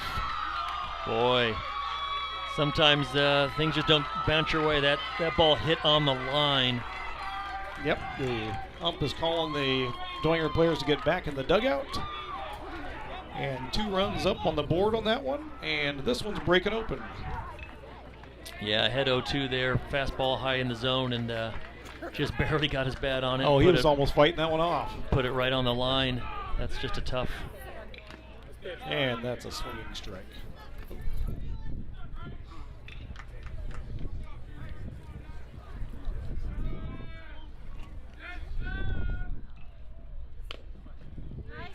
And that's strike 2. Right on the inside corner. Head 0-2 again here. Again, a lot of runs being scored on 2 outs. And he's There we swinging go. strike 3, and that finally ends that inning. But not before Dwenger puts up 4. And Homestead has dug themselves a hole. Yes, they have. This is a little foreign territory to be behind this much for this Homestead team. You know, that's an excellent point. I would venture to say we have not been down 5 runs in a game yet this season. No, 1 or 2 here and there, but not 5. So we'll see. We'll see how the Homestead responds to this. Yep. You know, we got 2 innings left of baseball. Plenty of time. Got a lot of good hitters on our team. Leading off with one of the very good hitters, Graham Collin. We just need base runners here. Let's see if Homestead can find a way to get a few guys on and chip in this lead a little bit here in the 6th. Yeah, we want to avoid what we've been doing, and that is getting the 2 outs before we put a runner on the bases. I think this time would be nice to get some runners on the bases with no outs. Yes, put the it pressure would. on the pitcher.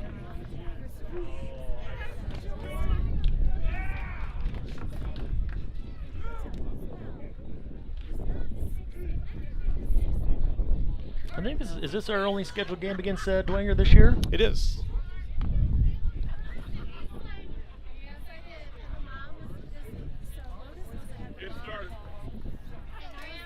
Graham Collin coming up to the plate. The Dwenger players tracking down the ball on that practice throw down to second that went into the outfield. Yeah, Xavier's got a good arm, but missed a little high on that. Had plenty of power on that one.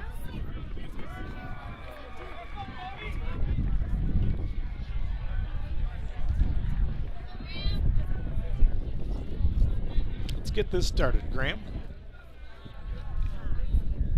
And that's a ball low. Yeah, I'd like to see the Homestead hitters be a little patient. He's not necessarily had command of all the pitches, so if we can get the counts in our favor or get a couple walks, let's get some base runners here. Anyway on. And that was a very patient batter right there. That one looked pretty good coming in, but ended up being a little low and away. And that one's high for ball 3, and it's 3-0. Yeah, we just need to be smart here. You give him the green light, or you say make him throw one in? We need base runners. We only get 2 innings left. I think you make him throw a strike here. And he does. It's 3-1. And now it's a hitter's count.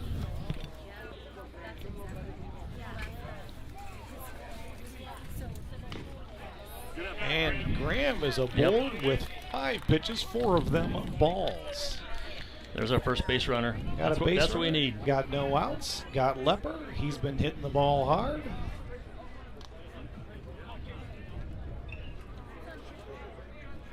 Yeah, I think Homestead just needs to be patient here and make this pitcher throw some strikes because he's a little erratic here. And they throw back. Graham is back in plenty of time.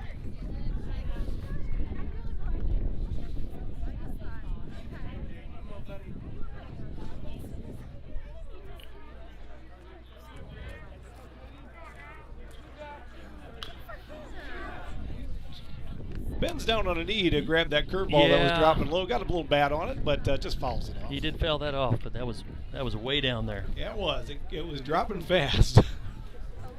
Let's see if he can throw some strikes here. Come on, Jaden, you can do it. Practice that patience here. Make him put it over the plate.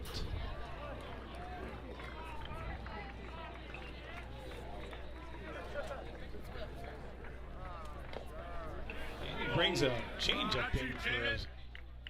Yeah, that was Strike. low. That was a strike from last night, Dan. Yeah, it was the first one, I think, or maybe the second one tonight called at that location. So it's 0-2, pitcher's ahead.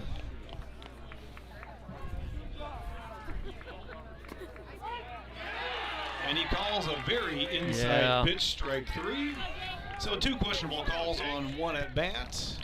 And Jaden goes down, and I'm sure he's not happy with that one. We've got a new batter in here. That is Jake Goody. That is Jake Goody, sophomore. Yep. Excellent ball player. This is his first varsity at bat. Let's see if Jake can get something going for us here. And that one's way outside. Almost wonder if it was a pitch out, but he missed by a mile. Jake's got a lot of power in that bat. And I'm sure Jake's more than a bit nervous his first varsity appearance here, but I'd love to see him start it off with a big hit. And that's a ball outside. Being patient here. Absolutely. Be patient, Jake. You got this.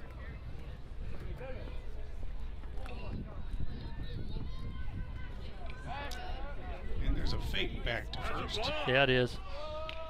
And it's a ball. Yep. He never left his foot off the rubber, so he's got to make the throw, and he did not do that. So Graham moves to second. And that's a mistake that let's make it costly. Not sure he understood the rule on that one. He's asking his coach.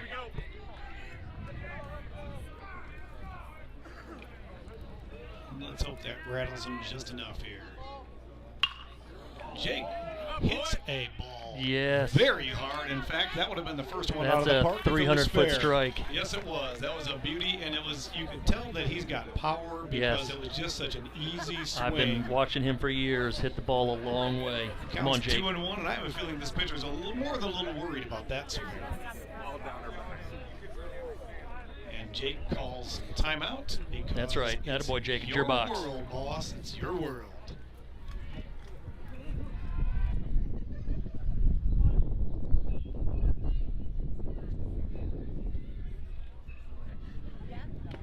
That one's a ball low and outside. I think this pitcher, for whatever reason, is being very careful Hey, here. first at bat for Jake at the varsity level. This is really good patience.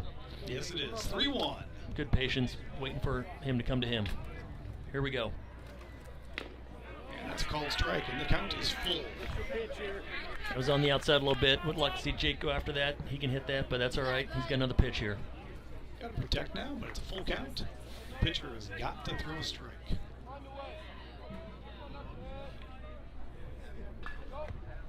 And he doesn't, and that's ball 4. Job, and there's Jake. 2 aboard with 1 out. Good patience at the plate there.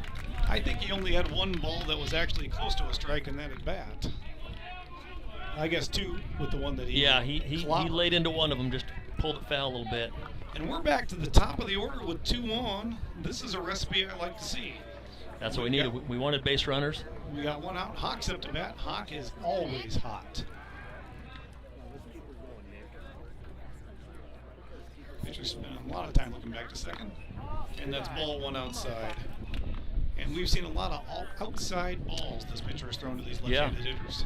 Homestead continues, just needs to continue to be patient here. Make him throw a strike.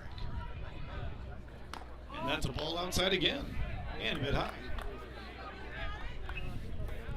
Dwenger coaches may be coming for a mound visit. Yes, I think he's getting concerned that recognize this is an opportunity for Homestead. Try to settle him down a little bit. You think he's going to pull him?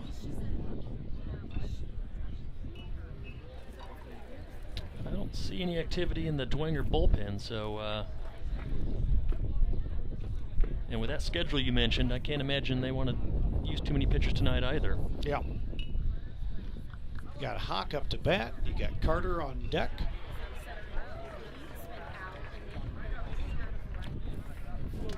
And it. Pitcher's just taking a long walk around the mound, apparently. That's one of the toughest positions in sports. Pitcher out there by yourself. He's just trying to settle himself down, but you're only involved in every pitch. That's right. Come on, Nick. And here we go. It's a 2-0 count. There's 1 out. There's base runners rattle on him first again. and second. And he throws a strike. And that's 2-1.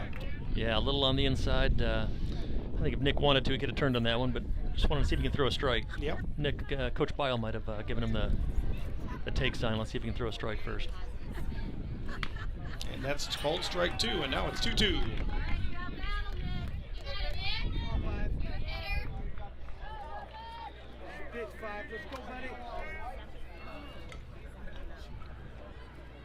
This is a big moment for Homestead.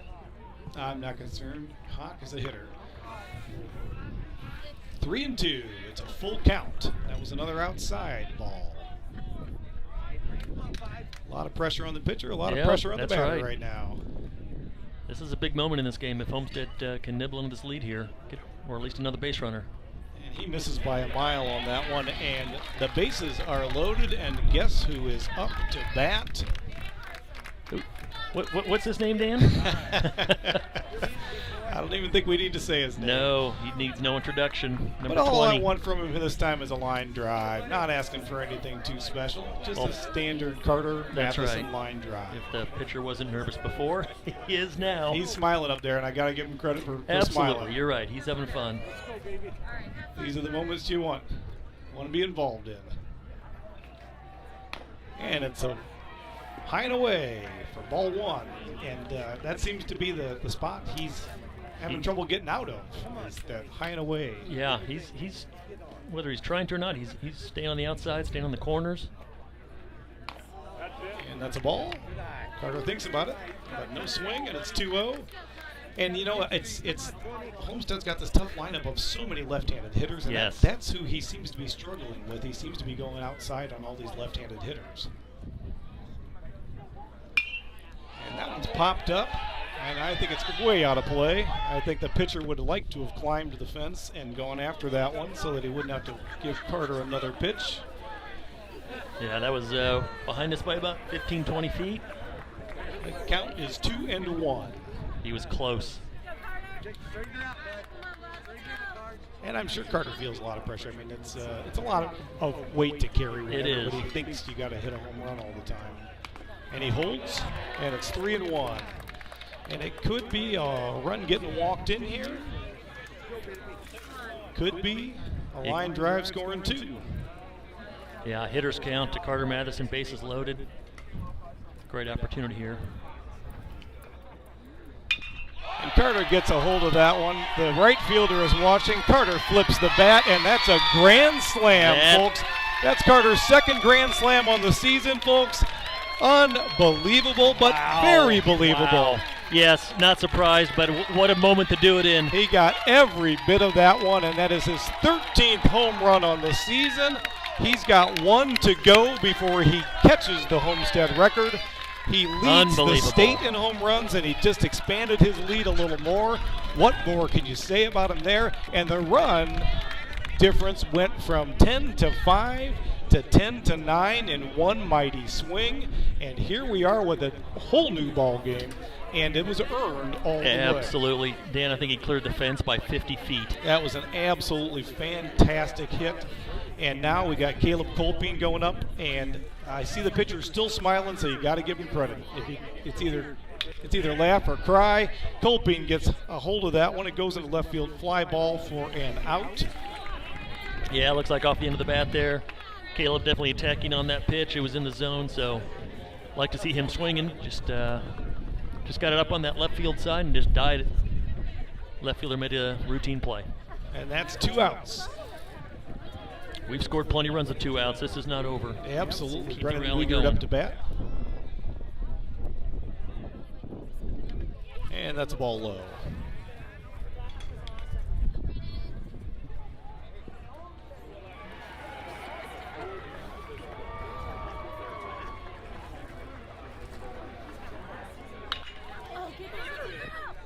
Wiegert hits a sharp one to the shortstop. Callan Stauffer, who makes a great play on it.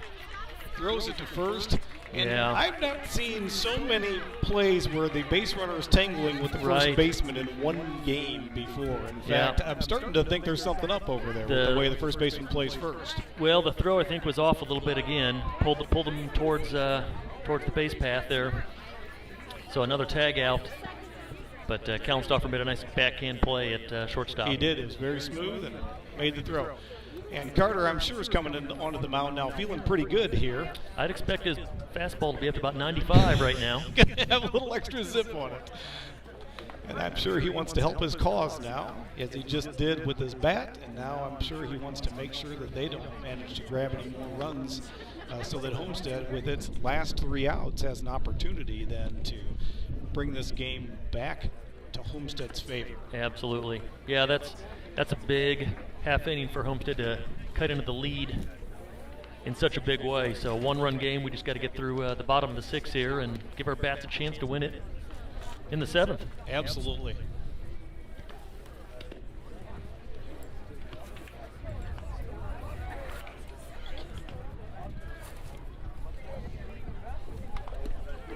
Well, another exciting game, Dan. We had a 1-run close game last night with Carroll. Yes, Homestead was able to win that one in walk-off fashion on a wild pitch. Runner from third scored, and we're in another 1-run game. See if Homestead can do it again. Yep. I'll take a walk-off. Of course, no, wait, I won't take a walk-off because we're not home today. That's right. No walk-off today.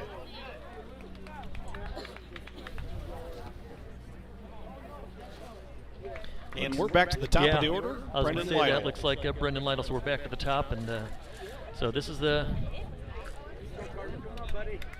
heart of the order, or at least the top of the order, excuse me, for Dwenger.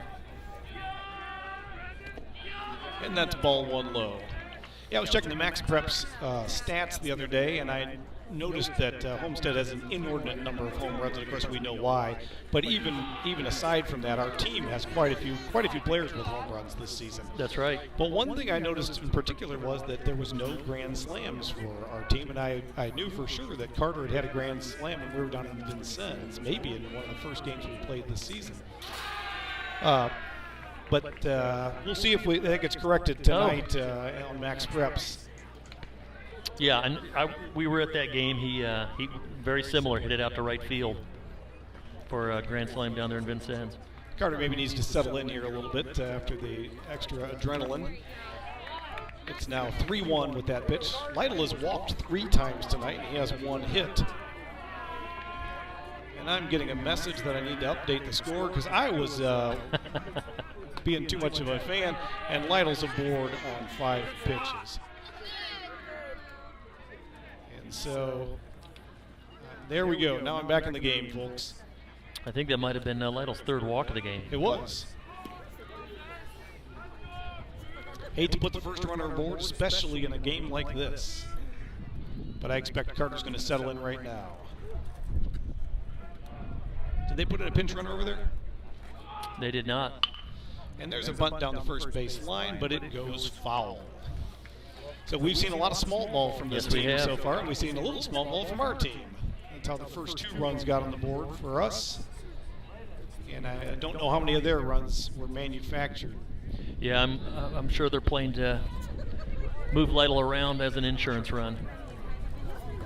He's showing bunt. And that ball comes in and unfortunately gets by the catcher, and the run has now gotten to second without any chance at an out. And so we're 1-1 now. A little mountain conference between Carter Madison and Carter Dixon. So earlier in the game we had Xavier on the mound and Xavier behind the plate for Dwenger. That's right. And now we have Carter on the mound and Carter behind the plate for Homestead. Yeah, the Dwenger batter showed bunt really early. Yeah, I think he was just trying to do the old make it hard to throw the pitch as a strike. See Carter looking around at his infield, giving a few directions to first and third. Positioning the players for a bunt here. And the count's 1-1, and he's showing bunt again. He pops it up, and this is a chance, and Carter Dixon makes the catch and even almost has a thought to make a play at second, and that was a wasted opportunity for Dwenger. Gives a nice out to Homestead. Absolutely. So we've got 1 out now, and there's a man on second. Yeah, that's a good break for Homestead. I think they would have rather take a foul tip strike versus that play. Yep, and Xavier Nolan's up to bat. A good and dangerous hitter. And that one's a ball low. It's sometimes called a strike, but not this time. Might have been just inside, but pretty close to the knees. And somebody called timeout. Well, the batter did, but I'm not sure the umpire gave it to him. And then Carter held up anyway. Might have did him a favor. Yeah, it's always interesting when the batter asks for Yeah. a timeout, doesn't get it, and the pitch is delivered. Carter's looking back at the runner on second. He makes the pitch, and there's a smoke shot that tails to the right. Luke Palmer's back, and there's going to be a throw to the first baseman. Run scores, unfortunately. Yeah, that was a good hit. Well struck, pretty hard. No play for Line anybody. drive. Nope. So Dwenger does get that insurance run they were looking for. And the walks have cost both teams dearly today. And here's the tall kid again. I believe they had him, he's got the one sack bunt that was actually a sacrifice. Well, and was he the one that also hit the ball right down the right field line and hit the line to score 2? Oh, maybe I'm wrong. Maybe that was him. Yeah. Thinking with we were ahead 0-2 Was he a on lefty? him. No, he was. He hits one off the handle. Shuffle step. Attempted a double play there. Yep. Wiegert shuffled one over to Yeah, good backhand. Jaden. They get the out in second, get the lead runner, which is good, but they don't get the second one, unfortunately. No, it just wasn't hit hard enough. Nope. Took too long to get all the way to second base. And He charged Sam- it, but just was a slow roller. And that brings Sam Peace up to bat.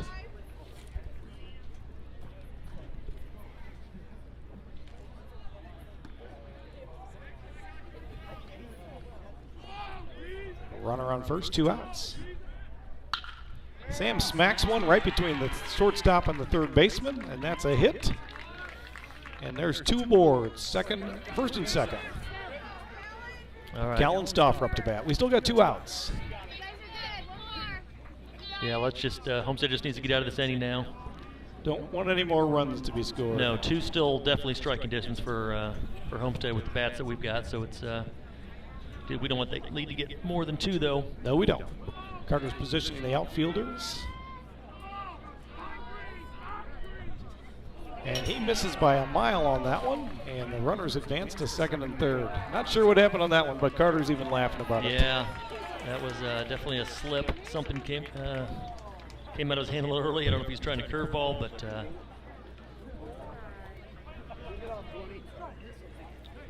that one almost hit the mascot.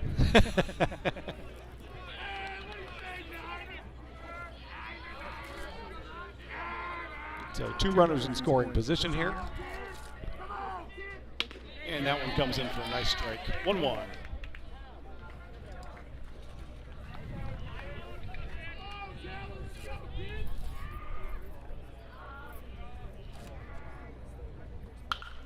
He pops that one up foul, and it's going to be out of play. And it's 1-2. Yeah, Carter's ahead here. See what he comes with here. If he tries a curveball or fastball, maybe in the outside corner. Yeah, Carter's always been good at hitting his spots. He brings a curve in. Got and him. he gets him swinging. Got him. Gets the out. Or was that a called strike? I'm not even sure which one. Well, yeah, he picked it. So I think I'm not sure if that was even a drop third strike. So, but like Carter did a good job getting the glove on the ball there on a curveball that dropped into the plate. Either way, we get out of that one. Little damage done. They get an insurance run, so they're up by 2 now, and Homestead is down to its last 3 outs. It's time to make some plays here. Time to hit the ball. And it looks like we're going to have a leadoff Luke Palmer, so we are at the 5, 6, 7.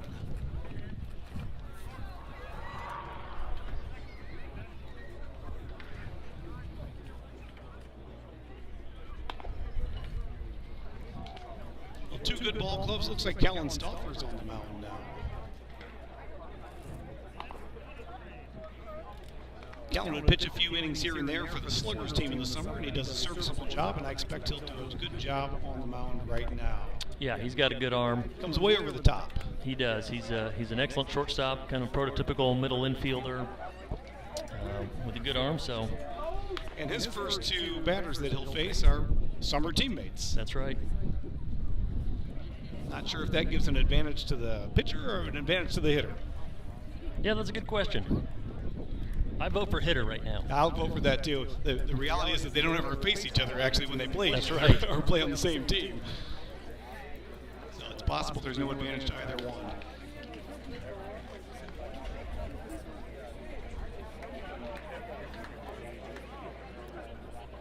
So with Cal pitching, I wonder who they put into the shortstop spot. They got Looks like Sam. Sam's at third. It's going to be the first pitcher, which was Xavier. I'm not going to chance it because I don't have it in front of me and I forget how to pronounce it. Aguri, I think. I think you might be right. It's not Aguirre. He did a nice. It's not Aguirre. Did a nice job today. Luke's chatting with his summer teammate behind the plate. Xavier Nolan is facing his teammate on the mound, Callan Stauffer. I'd like to see Luke get this one started here. Yep.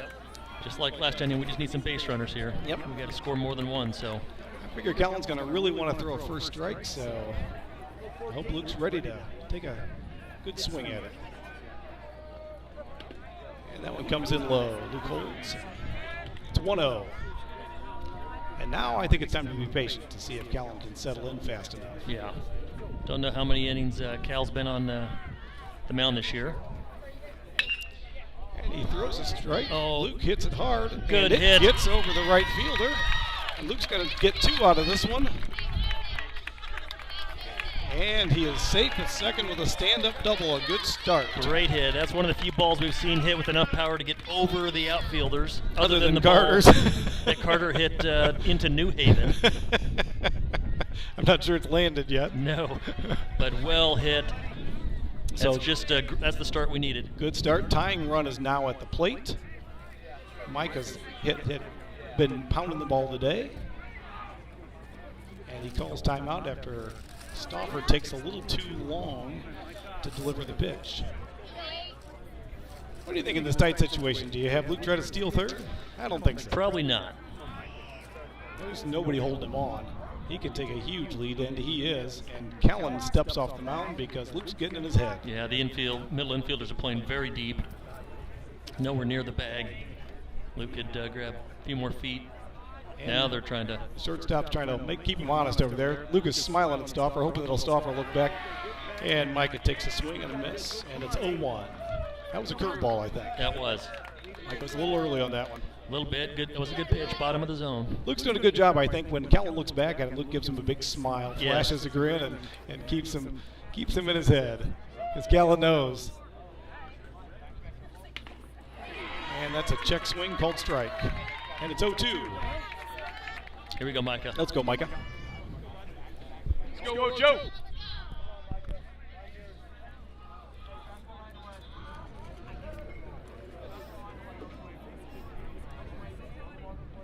And that one's in the dirt. That one, I think Callan spent a little too much time looking at Luke back there. Yeah, that Xavier did a nice job to block that. Otherwise, Luke was going to be at third in about 2 seconds.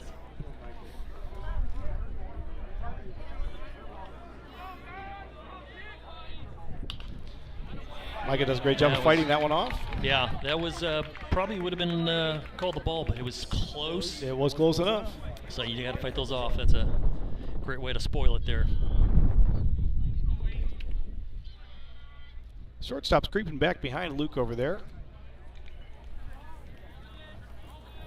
And now he's going back. And Luke's looking at Callan. And Mike fouls another one off. He is working Stauffer. Yes, he is. He's battling hard. Like to see that.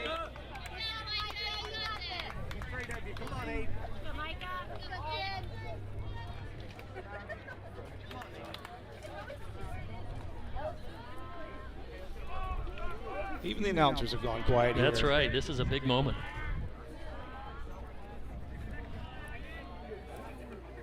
Luke's looking at Callan. Callan's looking at Luke. Luke's looks back.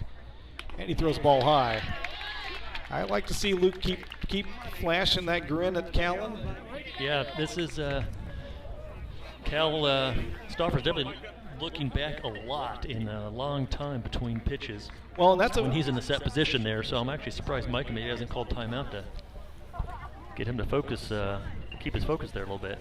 Yeah, that's a function clearly of the fact that they played on the summer team together. Luke stole 50 bases. They know Luke is a danger on second base, that he might just go to third on any one of these pitches. And Callan's thinking about it far too much, quite frankly. I think that Callan just needs to ignore him and try to get that batter. Yeah, you're exactly right, because he had him 0-2, and now he's 2-2, and if he keeps paying attention to that base runner too much, he's going to end up with a walk on his hands. Yeah, the run that they're most worried about is standing here at the plate for Homestead. Yes, he is. That'd be the tying run, so Mike has done a great job of battling here and fouling off a couple of pitches that would have been strikes, staying alive. Long Mountain Conference out there. You think they made a plan for Luke on that one? Are they going to do some kind of pickoff move here, you think? I'm willing to bet they're trying to get him just to focus on the bat a little bit more. Maybe that's it. Let's see if Callan looks back this time. He takes one glance, and he goes quick to the pitch, and it's a ball high. And maybe that's exactly what he was doing. He was just going to take one look at Luke, and then he was going to make a quick move, which he did. That's right. He was making a lot of looks, so I think the Dwenger coaches wanted him to focus on the batter. Mike has done a great job battling back to a full count here. Yeah, Luke's smiling at Callan, and Callan's no longer smiling back at Luke.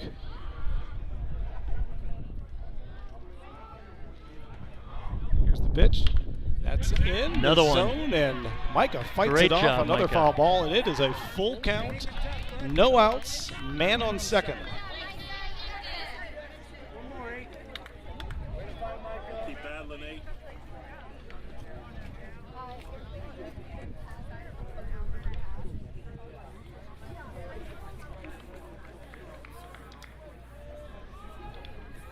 Luke's hopping now. He's done a lot of looks. And that's a smoke ball, but it looks like it's straight at the center fielder, and it is. And Luke makes a move towards third, but is held up, and he's back, and nothing out of it. It was a fantastic piece of at the plate there for Micah, and a fantastic hit ball. Unfortunately, he hit it straight up center. Yes, he did. Right at the center fielder. That's 15 feet left or right, and that is a double. Yep. Oh, absolutely. Luke would have scored without any problem if that ball had just gotten by the center fielder. Graham Collin up to bat.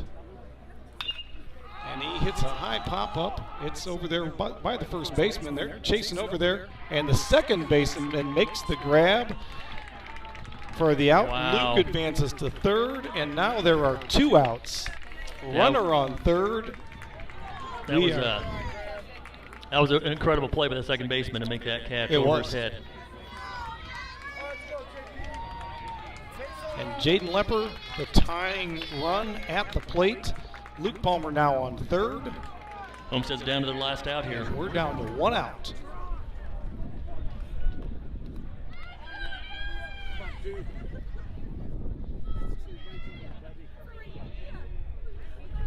And that's a ball high. That's good patience by Jaden. Luke on third, chatting with a slugger teammate, Sam Pisa. Here we go, two. Come on, Jade. Looking at the teammate, Callan Stauffer. Thinking about heading down towards teammate Xavier Nolan. Jaden fights that one off. It's fouled off. It counts 1-1.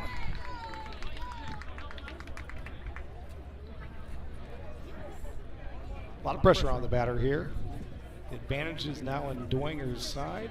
Yeah, I'd like to see Jaden just fight and get on base somehow. I think he will. And that's a curveball low, and just gets a little bit by Xavier, but not enough to bring the run in. It's 2-1. Come on, two.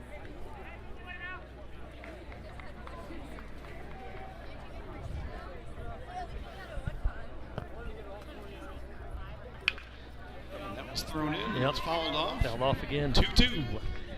Cal's got a nice quick move, and fastball's coming in pretty quick, so Homestead's just a little bit behind. Luke hit it to right field. Graham hit his to foul right that they caught, and Jaden's been a little late as well. Yes, I think he's unexpectedly fast, but he's got that quick move. Yes. It's a quick arm movement. Yeah, there's not a lot of wind up to it. Cal shakes off 3 pitches, and now Jaden calls timeout. It's your world, boss. That's right. Settle down here and make sure it's there. Put the bat on the ball. Here's the pitch. There Jaden we hits go. it in the gap between first and second. That's going to be a base hit. It might be 2. Jaden's going for it. The right fielder has trouble picking it up, and Jaden comes in Great easily hit. for a stretched out for a double. And folks, this game is now a 1-run game. Carter Dixon is up to bat, and the excitement continues. Jaden Lepper, high pressure moment, comes through with a great hit. Hard ground ball all the way to right field, and right fielder even misplayed a little bit, and Jaden took advantage and got to second. Yes, he did. Tying run is on second. Let's hope for a miss pitch right here that gets by Xavier. And that's a curveball inside for a ball. Carter's got a lot of bat speed. He can hit it hard. He can hit it far. This is 2 really good teams playing really good baseball against each other right now.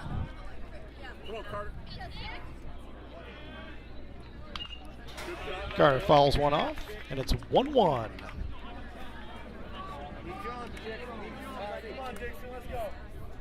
I'd love for Jaden to be able to get over to third on a pass ball or something, Yeah. but Xavier just doesn't let a lot get by. No, he doesn't. He does a great job behind the plate. 1-1.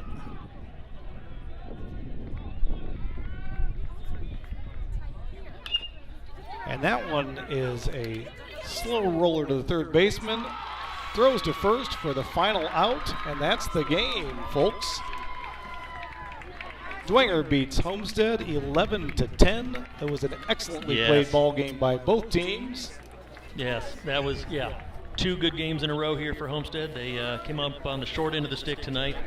But they fought back hard. Yes, they did. They were down by 5 runs and almost got all the way back. So it was good to see that fight in the team after a game where they were up big and then they were down big and then close that gap. So even though it didn't come out with a win, there was some fight there, and like to see that. Yep. And some serious bright spots for Homestead. Obviously, the number one, I would say, is Carter Madison getting a grand slam, getting his 13th home run on the season. Not to say that he's more important than the team, but it's great to see that. Always fun to watch somebody chasing a record. Absolutely. Yeah, no, he came through in a big way there in the 6th inning and closed the gap for Homestead.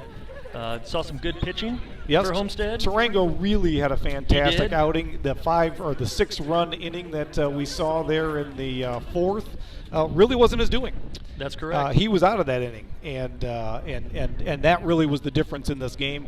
Had that not happened, I think this game would have been a completely different outcome. Not just from the standpoint of they wouldn't have gotten those 6 runs. I'm not sure they would have gotten any runs if that wouldn't have happened. Absolutely. Yeah. No, that's baseball. Sometimes it's a game of errors and game of failure. And tonight, I think Homestead maybe one more mistake than Dwenger did. 2 good teams. That was a good game. It's a shame this is the only time Homestead plays Dwenger. I like it when they can take on some of the stronger teams in Northeast Indiana on a more regular basis. Yeah, absolutely. This is a well-coached team. They're solid all the way through.